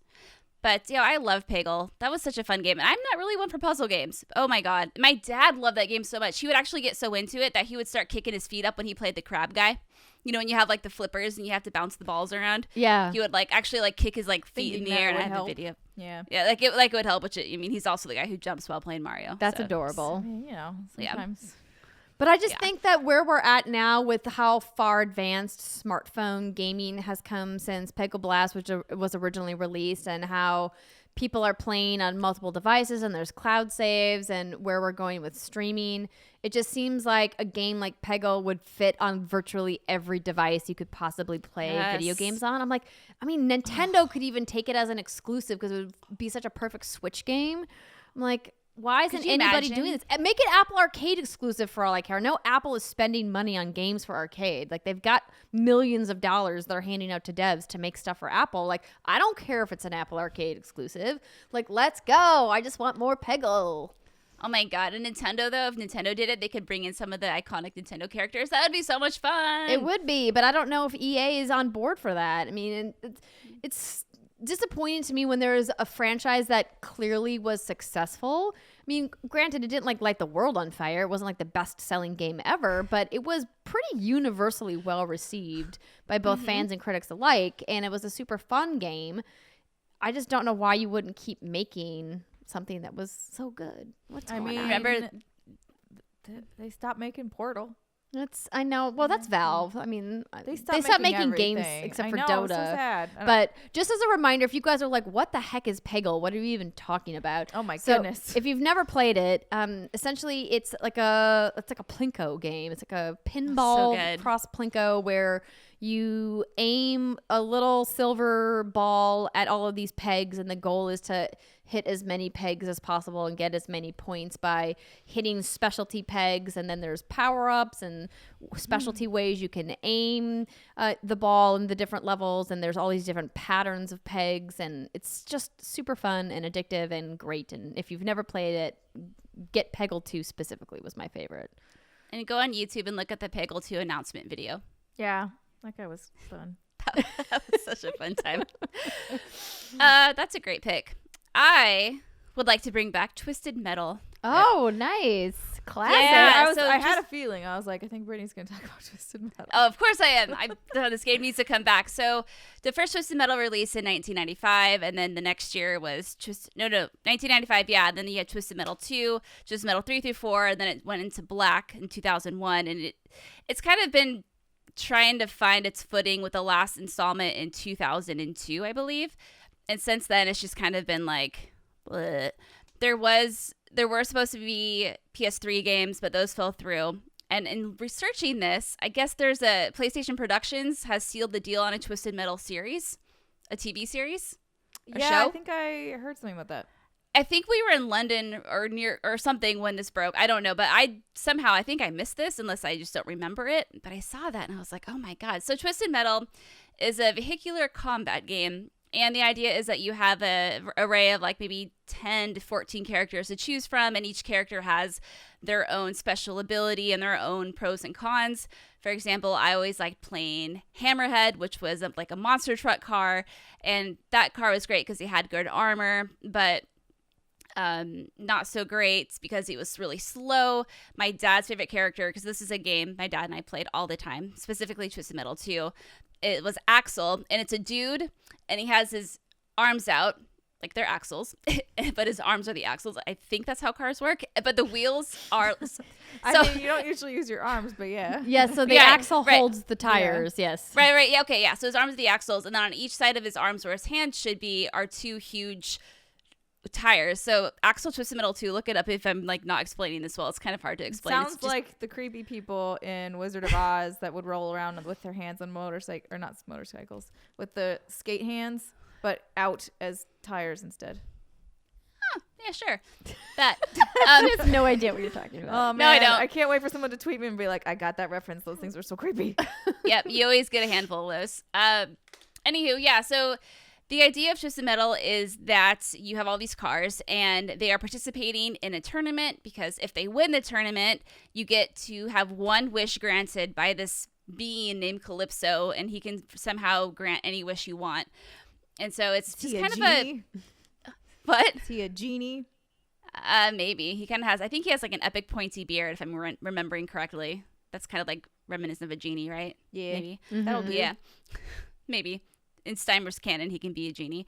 But it's just so much fun to play with other people. I guess the concern I would have is if this game were to come back, it would come back as a free-to-play battle royale, something, which can be done well, as we've seen with other battle royales, or it could just be not good. It just could be really bad, really gross, and I'm worried that would happen, but I think this game would make for the perfect arena game like that.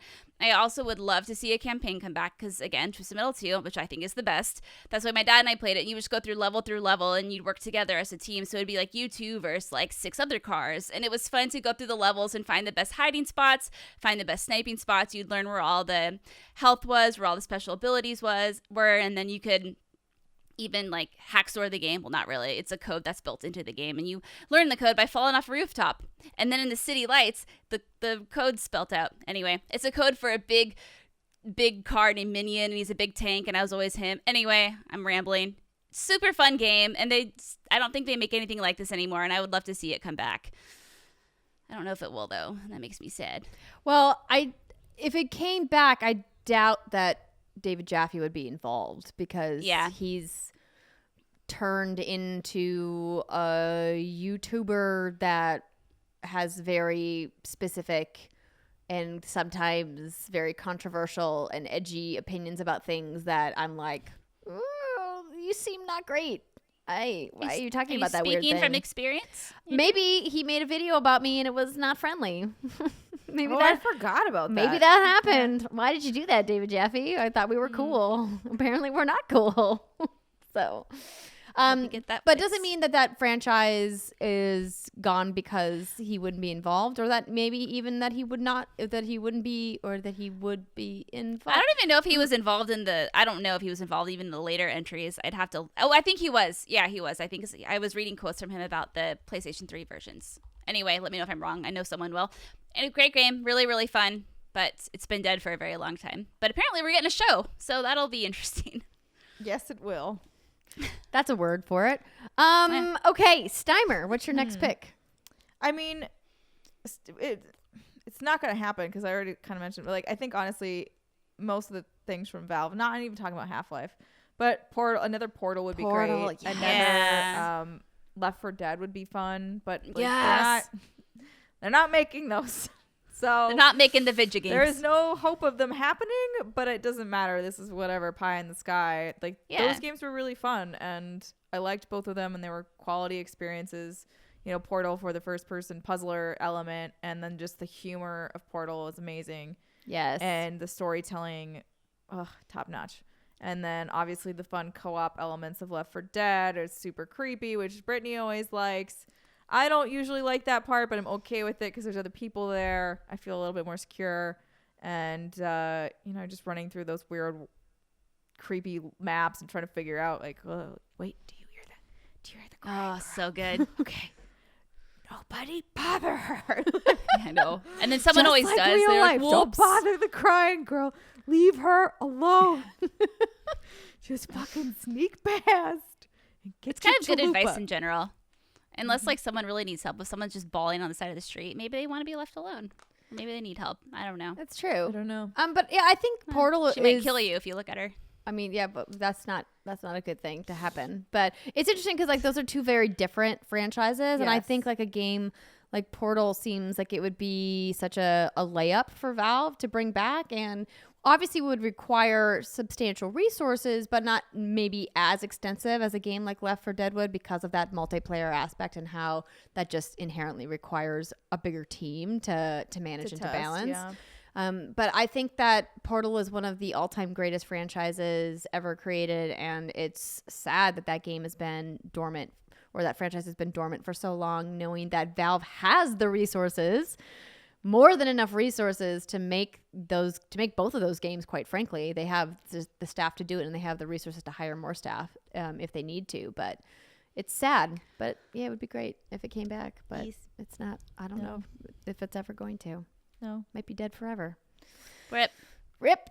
Another franchise I would like to see come back that we haven't heard from in quite some time is the Resistance franchise from Insomniac Games. So if you guys never played Resistance, it's a first-person shooter and third-person shooter series developed by Insomniac and published by Sony. These were PlayStation exclusives. The series takes place in an alternate history in the 1950s in which an alien civilization known as the Chimera have invaded and conquered Earth, expanding their armies by capturing humans and transforming them into monster-like super soldiers to fight for them. The player takes the role of one of the remaining human armed forces as they fight against the Chimera invasion. The series is noted for its both conventional and futuristic weaponry, reflecting Insomniac's previous work in the Ratchet & Clank series. That comes from Wikipedia. So I really enjoyed Resistance because I started playing Resistance when I was really just getting into shooters for the first time. So like the mid 2000s, mid to late 2000s, early 2010s. So Resistance 3, which was the last mainline game, came out on September 6, 2011. Then there was the PSP game, Resistance Retribution, which was in 2009, so even earlier than that. And then the Burning Skies happened on the Vita in 2012. And that, I believe, was the last Resistance to be released. So it's been quite some time. Obviously, Insomniac still making lots of video games. Maybe they're a little busy with Spider-Man. I'm sure Sony and PlayStation have gone and been like, yo, so Spider-Man PS4 did really well for us. Maybe you just make Spider-Man 2 and we never revisit Resistance again. But what I think would be beneficial going into PlayStation 5 is that Sony has always historically lacked compelling shooters that were exclusively first party, that they've had partnerships with major shooters, obviously Call of Duty being their primary shooter partnership at the moment. But going into the new generation, they keep touting on how powerful the hardware is. It's like, I would love to see Resistance come back. I think Insomniac is now part of the Sony family. You know, they got bought by PlayStation last year. So bring it back. It's time. Makes me sad because it means no more Sunset Overdrive. Aww. Oh, it's because Microsoft owns that IP, right? Sorry. Well, it could mean get Sunset it. Overdrive comes back if somebody else were to make it, but at this point, like, why? Why would they? Nah. Why would they bring it Don't back? bother. Underrated, that game. But I really liked the sci-fi dark overtones of the Resistance franchise. I thought that they did fantastic work with atmosphere building and immersion while making it really kind of scary and frightening, but not making it feel like a horror game. It felt more like suspense thriller in the same way that the Metro franchise does. And See, I never played them because to me they looked too intimidating. too scary. Yeah. I wasn't sure what I was like, I don't know if I want to go over there. I don't know if I want to go that way. I played Fall of Man, I think in 2007 or something. I think it was that I played it. And and unlike Steimer, I was into it because of the creepy, like the cover. It had the helmet and like the 3 eye sockets on it. And I was like, oh, this looks interesting. Yeah, no, they were so good at doing Or these 4. cool like set piece moments and really making you feel like you were in this alternative history. And I think it's a really cool franchise and its time to come back is now, but I doubt that it's going to because, as I mentioned, not only is Insomniac probably working on Spider-Man 2, but they have all of these VR projects that they've been working on over the last several years as well, in addition to some smaller titles. Into the Deep, I believe, was the name of their kind of smaller, almost Metroidvania-like title that they did with... I think it was Song of the Deep. Song of the Deep, that's it. With Game Trust, GameStop's former publishing arm. And I'm not holding my breath, but I think if any time to bring back a Sony first-party game that is now truly 100% first-party, now is the time. PlayStation. Do it, you cowards. Time for now. Yeah. Do it. Okay, so my next one is Silent Hill. So... But I've never finished a Silent Hill game. I've only played bits and pieces. Yeah, well, because here's the thing. Loved Resident Evil growing up, but something about Silent Hill just felt so dark and scary that I was like the fog. Yeah, the fog's part of it. Could have been the mannequins walking around trying to kill me. And so we're always like, oh no. It's time. I know, you look outside. If I see fog, I think of Persona and I think of Silent Hill. Like both of them. I think I'd rather go the Persona route. Yeah, probably. Even though some fucked up shit happens in that game. I know, right? Yeah, no, Silent Hill, something about it. I mean, the zombies were terrifying in Resident Evil, but in Silent Hill, you have like mannequin legs sewn on together, like scrambling around. You got crazy nurse mannequin things and other things going on. So, fun story. When I was, I don't know how old I was. No, not even 15. Maybe like 14. My not my boyfriend, but my crush Andy came over. And he brought Silent Hill, and we were only allowed to play it in my room with the door open. But that was our little date, as we played Silent Hill, and then I never played it again. It was Silent Hill 2. Did you see him again? Yeah, I went to middle school and high school with him. Wait, no, but like on a date, or was that done? Was that it for you? Oh, that was kind of it. I was like, it's not a good first date. For life. Yeah, you know what? I'm gonna say something really stupid and really shallow because I was a kid. It's okay. I was kind of grossed out by his feet. I was like, I remember. Also, don't take your shoes off on the first date. Yeah, I'm going to keep your socks off. But is that something that you would like overlook later on down the line? Let's say he never took his shoes off for like the first like 5 or 6 dates, or if you had like a makeout, like it was dark, you never saw his feet, and then like you go to the beach or something on like date 6 or 7, and then you're like really into this guy, and then he takes his shoes off and he's got like these weird ass feet. Like, what do you do? No. Because by that point, you have already invested into the person, and you're like, oh, he's got some weird feet, but he's pretty cool. And you probably don't care as much. It's when it's the first date, and you don't have any investment in this person, and you're like, nope, goodbye. His feet were fine. His feet were fine. Like, he's a very successful man now. We're still friends on Facebook. Where's the eject button? Wait, you're friends on Facebook? Okay, I'm gonna hack into your Facebook account. I'm gonna be like, you have weird feet. And then I'm going no, that's the thing. Oh, his feet are fine. Don't just like randomly troll the guy. No, oh my God. I mean, I'm gonna have to defriend him now. But that's it. Okay, let me redeem myself. His feet were fine. I was just a really weird, awkward kid who was afraid of feelings and emotions. You were just looking for an excuse. Exactly, I was looking for an excuse. My first real boyfriend I got when I was 16, and he was my boyfriend until I was like 21. I could not say the word boyfriend for a week. Like, so. A week's not that long. No, but I mean, I was like, well, no, I was like, he's my, and it was official. We've been like together. So all I'm saying is I was looking for any reason. You have commitment issues, married woman. That's what you're saying. I don't anymore. I've matured, Steimer. Anywho, Silent Hill. Good. So anyway, Silent Hill. I won't. If Jason had disgusting feet, I wouldn't divorce him. It's okay. I can look past that now. There's more important things. Jason wipes his brow in the distance. It would be hilarious if like this whole time you've never seen his feet because you have this phobia now attached to it. You're like, I can never see your feet. Please always. It would be problematic considering how often you guys go to tropical locations. That's true. I know. I make him wear plastic. Oh, no, that's worse. That's totally worse. Make him wear socks on the beach. Oh God. Anywho, so yes, I've never played much or finished a Silent Hill game, and I even tried just a couple years ago, but it didn't age well. I was like, meh. So I'd love to see a new game in this franchise with today's technology and blah blah blah. So our friend Aesthetic Gamer, the one we were talking about earlier with the Resident Evil news, also just tweeted this a few days ago. There are a couple new Silent Hill games in the works. Konami about 2 years ago reached out to various developers to pitch ideas for 2 Silent Hill games, one a soft reboot of the franchise and the other an episodic Telltale/Until Dawn style game to go along with the reboot. And we know the art director of Silent Hill 2 and 3 is working on something new. Kojima has recently talked about watching scary movies to awaken his horror soul. And those were in quotes. He called it awakening his horror soul. And there's that rumor going around. Again, all rumors, but all rumors that Konami and Kojima have been talking and that Konami is letting Kojima borrow the IP to make the next one. So that's kind of like the latest. Again, take it all with a big grain of Steimer. Like, who knows if this is actually going to happen. I mean, if he needs a horror inspiration, he can just take a look inside my head. It's really pretty, baby girl. Dark. Pretty messed up in there. But you're so beautiful and pretty. That I know it has nothing to do with the with inside of the brain. inside. I know. I was just trying to think of something uplifting to say.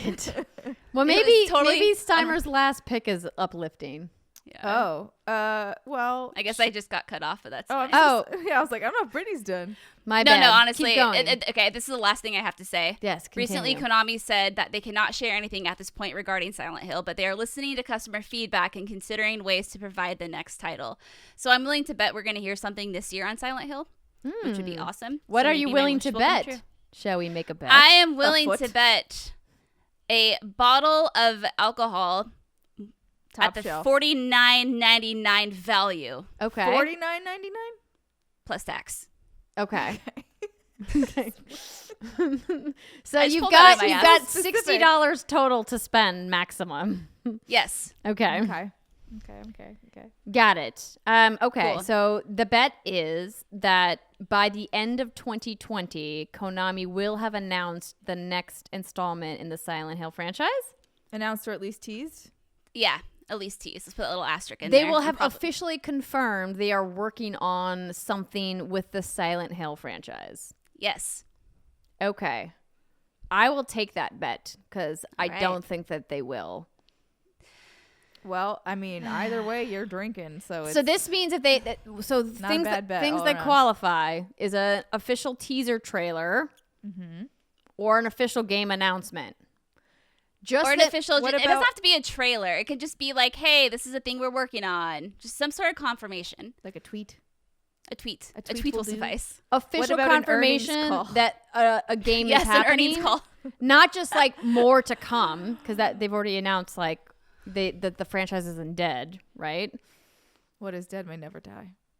I want to just be clear about what we're betting on here. This is getting. I just want to make sure one of us drinks at the end. I mean, you know, you're we can both get gonna into the drink. nitty gritty. It's gonna be fine. It's gonna Yeah. probably come out of the company true. budget. It's okay. It's true. It's okay. Yeah, it's good. It's vague enough. We're good. One question though before we move on. Yeah. Are you concerned at all that the Silent Hill name is now a little bit tainted after everything that happened with Kojima and Silent Hills? Do you think that fans will still rally back to Konami, or do you think that people will kind of turn their nose up at it and be like, I'm not interested no matter what? My guess is that if Konami announces this, but it's in partner with Kojima, then I think it'll be like, oh my god, cool, this is fucking awesome. But I if they don't announce see that Silent Hill- happening ever after If they how announce badly it- that separation went. Well, yeah. I mean, again, like we had nothing to go off of. It's just the rumor is that they've been talking, but who the fuck knows, right? But if they announce, yeah, Silent Hill is coming back, but we're working with someone. I missed a joke. She Silent said I Hill's can't- She said I can't quit you. You're not gonna It's get true. it. Oh, that's true. She's never seen that movie. No, I seen that. Oh, okay. Okay. I did see that with my mom in theaters. Brokeback Aha. Mountain, everybody. Aha. Anywho, but I think if Konami announces it, we're doing it, but with a different partner or internally or whatever, then I think people will be like, "Boo, They'll fuck be you." like, no. Yeah. We say no. We say no. Okay. I'm done. Okay. Steimer, your last pick. Last pick is again something that will never happen, at least for the That's foreseeable okay. future, but it's fine. Honestly, I want BioWare to either revive Knights of the Old Republic, which they can do technically. Since There they're was owned a by EA, rumor about that going around, actually. or Jade Empire, because no one ever talks about the game. Oh, you're right. I haven't heard about the game in a long time. I mean, like since the release, it's just like was an abandoned franchise, but got fucking like almost perfect scores across the board. Like it was a great game, but they were just like, man, we'll just throw that in the trash. I don't know. Like Dang. it's just so strange to me, but I do hope that a new KOTOR is on the way because I think that would be awesome, and I think fans would be stoked. There has been so just to like the reason we didn't cover the rumors in the news is because I think the rumors are completely unfounded and without merit. But just for like argument's sake, since the whole purpose of this segment is to talk about old franchises we want to see revived from the dead, the rumor is that that KOTOR is being brought back by EA. So here's just reading from geek.com. I think it's Cinelinx. EIC Jordan Mason posted a story to the site explaining that 2 independent sources had told him that a KOTOR remake is in the works, though Mason acknowledges that the site previously incorrectly reported on a KOTOR remake back in 2015. He also asserts that the news sources are reliable and proven, having correctly predicted Ewan McGregor's involvement in Disney Plus's Obi-Wan show earlier. And according to the story, the KOTOR remake is now in development at EA with the additional scoop that it might be less of a direct retelling and more of a reimagining both of the first game and its sequel. So here's the thing. Here's why I think that this is completely bogus. Because EA botched their chance with Star Wars games. And I doubt that Lucasfilm and Disney want to greenlight something to be made. Obviously, we all really enjoyed Star Wars Jedi Fallen Order from Respawn, but that was in development before the fiasco with Battlefront 2 happened. And I think that knowing the conversations that were rumored to be happening around everything that happened post that wave of nastiness, that I would be shocked if Disney was like, yeah, EA, here's more opportunity to make stuff. I don't remember how long their license was for. That is a great question. Let's look and see if we can find that out. Yeah, I'm like, wait, I don't remember when they first of all, I don't remember when they announced it because my brain is I don't know if they ever did announce it. No, they definitely did. They were like, we're now Star Wars, whatever license. EA signed a 10-year deal with Disney in 2013, sewing up the license to make Star Wars exclusively. 2013? So technically, that's so much longer ago than I thought. I think that means obviously it's up in 2023, which means hypothetically any game that they would be making would already be underway if it's down for a 2023 release. If we're talking about AAA games, and like, let's be honest, EA isn't making something that isn't a AAA game unless it's specifically designed for mobile. But Disney already has a bunch of other partners that makes mobile titles for them. So I don't know why they would specifically go to EA for that. But, you know, I'm not privy, obviously, to their discussions, despite the fact that my husband does work for Disney. Disclaimer, if you guys forgot. That is part of the business that he runs as far as doing business development and licensing.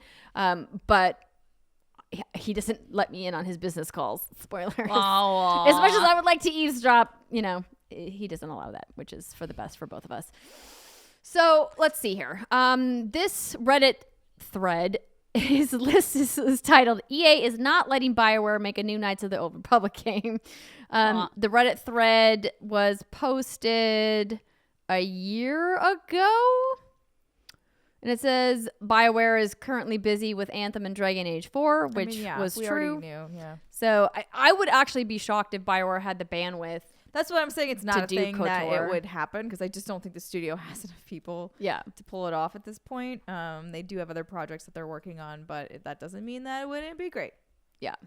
Mm-hmm. Yeah, no, I'm with you. I vividly remember going to E3 and covering the last time they announced KOTOR and released stuff at the EA booth, back when EA had a booth at E3. RIP. They had the squishiest carpet. They really did. It was so plush. They had such a fancy, large booth with all of these different fancy sections, and it was right there in the front of the South Hall. So right when you walked in, it was just like electronic arts. And it's in the game. They had a sports section, and then they had like their RPG section, and they had like the racing game section, and it was amazing. And obviously, I've loved working with EA at EA Play, and I think EA Play is a really cool festival idea, particularly because they, allowed people in to play their games before before the ESA started selling gamer badges to E3. But I think the idea of EA ever going back to E3 is long gone. Mm-hmm. So anyway, back to KOTOR. Knights of the Old Republic, everybody. Will it come back? Who could say? Question mark. Rumors are swirling. With the rise of live service games, it feels like they could pivot certain aspects of that game to really fit nicely into ongoing game development with the right dev. I mean, they have an MMO already. Star Wars, you mean? I mean, I know, but like, I'm talking about bringing back this game though, going into because the whole idea was what games would be good for the new consoles. But I feel like a long time, like before, people were people being BioWare. Specifically when they were asking why aren't we doing more KOTORs, because they say you have SWTOR. Like, sorry, that's why. It's because you're supposed to play that. Like, that's what you get. And like, I did actually play that game for quite a while and enjoyed it, but not quite the same. Not a game you want to jump back into though? Well, the problem is I worked at BioWare at the time of that game, so my account is attached to a BioWare email address that no longer exists. Ah, wah wah. Yeah. Rip. What's interesting is that further down my Google search here over on GameRant.com, the headline is EA apparently not letting BioWare make Knights of the Old Republic 3. No, that's what you said before with the Reddit thread. That was the same title as the Reddit thread. Yes. but I Okay. didn't. But the You didn't Reddit. click through. No, I but see. to me, a Reddit thread is just people giving their opinions. It's not actual. totally. Like Yeah. an actual It's not source. news. And this news comes from Kotaku's Jason Schreier, who has a pretty good track record of Oh, having the no. inside track, who claims that BioWare has tried to make Star Wars Knights of the Old Republic 3 happen, perhaps even more than once, but the studio hasn't been given the green light. Oh, So, that's probably the truth Yeah. then. All right. And do you have one more pick? I do. Okay. Yes. So I've talked about this pick before, not to like pick all like EA games. My first, They my, published a lot of games. they do, but Kingdoms of Amalur Reckoning. Aww. It's no longer an EA game, if it's any consolation. Now it's a THQ Nordic game. Yeah, there you go. Oh, great. Come on, THQ Nordic buying up all this random You know that shit. publisher that owns over 200 IPs from the last time So I interviewed THQ That's Nordic nuts. reps. I actually really liked what they did with Darksiders Genesis. I think the game has been great, but obviously a lot of concerns with them spreading their resources too thin, buying a lot of IP and not having a lot of money left over for actual making of games, because that's the real expensive part. Obviously buying the rights is part of the picture, but Kingdoms of Amalur Reckoning was an action RPG that I really loved, and it kind of came out at a time when I hadn't spent a lot of time in RPGs. I played a lot of action games, racing games, puzzle games, but hadn't really deep dive into a lot of RPGs. This was right around the time that I super got into Skyrim, Elder Scrolls V. So it came out back in 2012, and what I liked about it is that it was from fantasy novelist R.A. Salvatore, who you guys may or may not know. And I liked the way that it felt fantasy, but it didn't feel like unapproachable fantasy, because sometimes when you get new fantasy franchises, the jargon is just too dense and it feels It's not super nerdy. exactly. It feels like it's approachable and that you didn't really need to be familiar with anything, because it was brand new. It was this new thing, and I just really loved the way that they approached mission progression and the different areas of the world that they built out and combat, and how I just liked that it felt like a very approachable RPG, and I just really fell in love with it. And I was really disappointed with how it all shook out with 38 Studios and Kurt Schilling being an absolute monster of a person, and the terrible news stories that followed about like the funding of that game and blah, blah, blah, blah, blah. And we don't need to go into like the nitty gritty of it, but I just thought that it was such a cool idea for a franchise that needed more legs. And so I'm glad that THQ, saved this IP, but I mean, this is You gotta do something with it. I mean, yeah, this is a big budget thing. There's a reason why this game tanked. Obviously, Schilling was misappropriating funds in a variety of ways. Yeah, But and there was also an MMO and co-development that was, I think, really the sinking ship. right, exactly. Yeah. But I think THQ Nordic could do something cool with it if they brought it back. But I wouldn't necessarily want to see it brought back as like a AA game or like middleware. I would like to see it brought back as like a full, like blown AAA big budget title. It'd be so good. So I never finished it. I got maybe a quarter or a third of the way through, but I played it on my Xbox One. You can get it on there through the Xbox 360 marketplace for $19.99, and it still holds up incredibly well. So if it's a game you've wanted to check out before, I would definitely recommend it. Cool. I didn't realize Very, that. very good. Yes. My final pick is a selfless pick, and it's for my grandma, Dark Cloud. And no. So Dark Cloud is a level 5 game, and it came out in 2001. Dark Cloud 2 came out in 2002. Both have very good ratings on They Metacritic. came out that quickly Yeah. in succession, Boom, That's- boom. and then According- never again. May 2001, November 2002, according to the internet. I was only like 13 at the time, so I don't remember. But anyway, great scores on Metacritic. Like, they did really good. So they should come back. You should make more. Obviously, they're also making Ni no Kuni. Ni no Kuni 2 is kind of like their... And Yokai Watch. I think they do Yokai Watch. I think.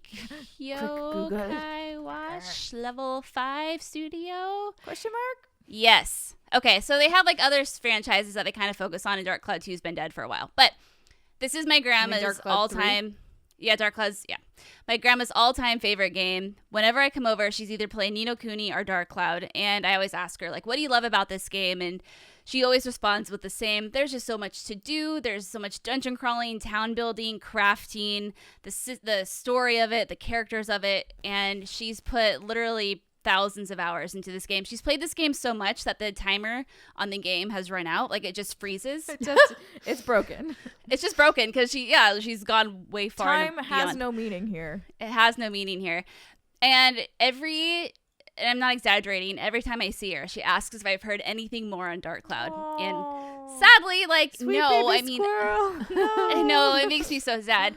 Recently, as of 2017, I think Level 5 said they would be interested in doing a Dark Cloud 3, but, you know, these rumors are just that, rumors, right? Yeah. Thankfully, she does love Ni no Kuni, and she is obsessed with that game. That's her second favorite game. Ni no Kuni is a great game. Yeah, the first one is like her, oh my god, all-time. Well, I think it's Dark Cloud, then Ni no Kuni, the first one, and then the other ones fall after that. But yeah, if we could just get something back for PlayStation 5, that would be freaking awesome. Please do it for my grandma. She's a sweet old lady, and she loves her video games. Did she get into any other JRPGs besides that one? Girl. Like a Bravely Default maybe, or? Oh, no, she's been playing video games since the NES. So she's played all the NES RPGs, Super Nintendo, Breath of Fires, Chrono Trigger, Final Fantasies, all the Breath of Fires, like any game you can think of that's a JRPG, she's probably played it. No, I mean, that's like her bread and butter. More recent ones though. Oh, recent. Yeah, she loves the new Dragon Quest. She's been playing that for Dragon a Quest bit. 11. Mm-hmm. Nice. Oh, is it 11? Yeah, it's 11. I love that that's Ni no where we're at Kuni now. We're like, 2. is that the number? Yeah, that's the number. Yeah, There's just I was so like, many. is that I there's don't know. so many. She's looking forward to the Final Fantasy VII remake. I think that'll be the next game she like plays, but I think for her it's just easier to go back to games that she knows by heart. Sure. So all those old school games where she has all the systems down pat, that they're pretty cut and dry, because you know most JRPGs back then are almost the same in the way they play. Today can be a little bit more different. Like there's more bells and whistles and systems that can be a little much for her to comprehend. But as long as it's kind of PS2 and before, or if it's going to be like the turn-based version of Final Fantasy VII Remake, easy peasy. So that's why she tends to stick to some of the older titles. But yeah, she's a G, literally. She is a G. We got to get her on the show sometime, Britt. I would love to make that happen if I Dark could. Cloud That would be 3 awesome. gets announced, we're gonna bring on your Oh my grandma. god, Tell I'll have Grandma to record a that reaction. she's if got that to ever come on the happens. show. Yeah, exactly. Yes. Awesome. Well, this has been a really fun conversation. So thanks to our fantastic Patreon community for voting this as something that we should discuss. It's always fun to kind of take a stab at what we'd like to see.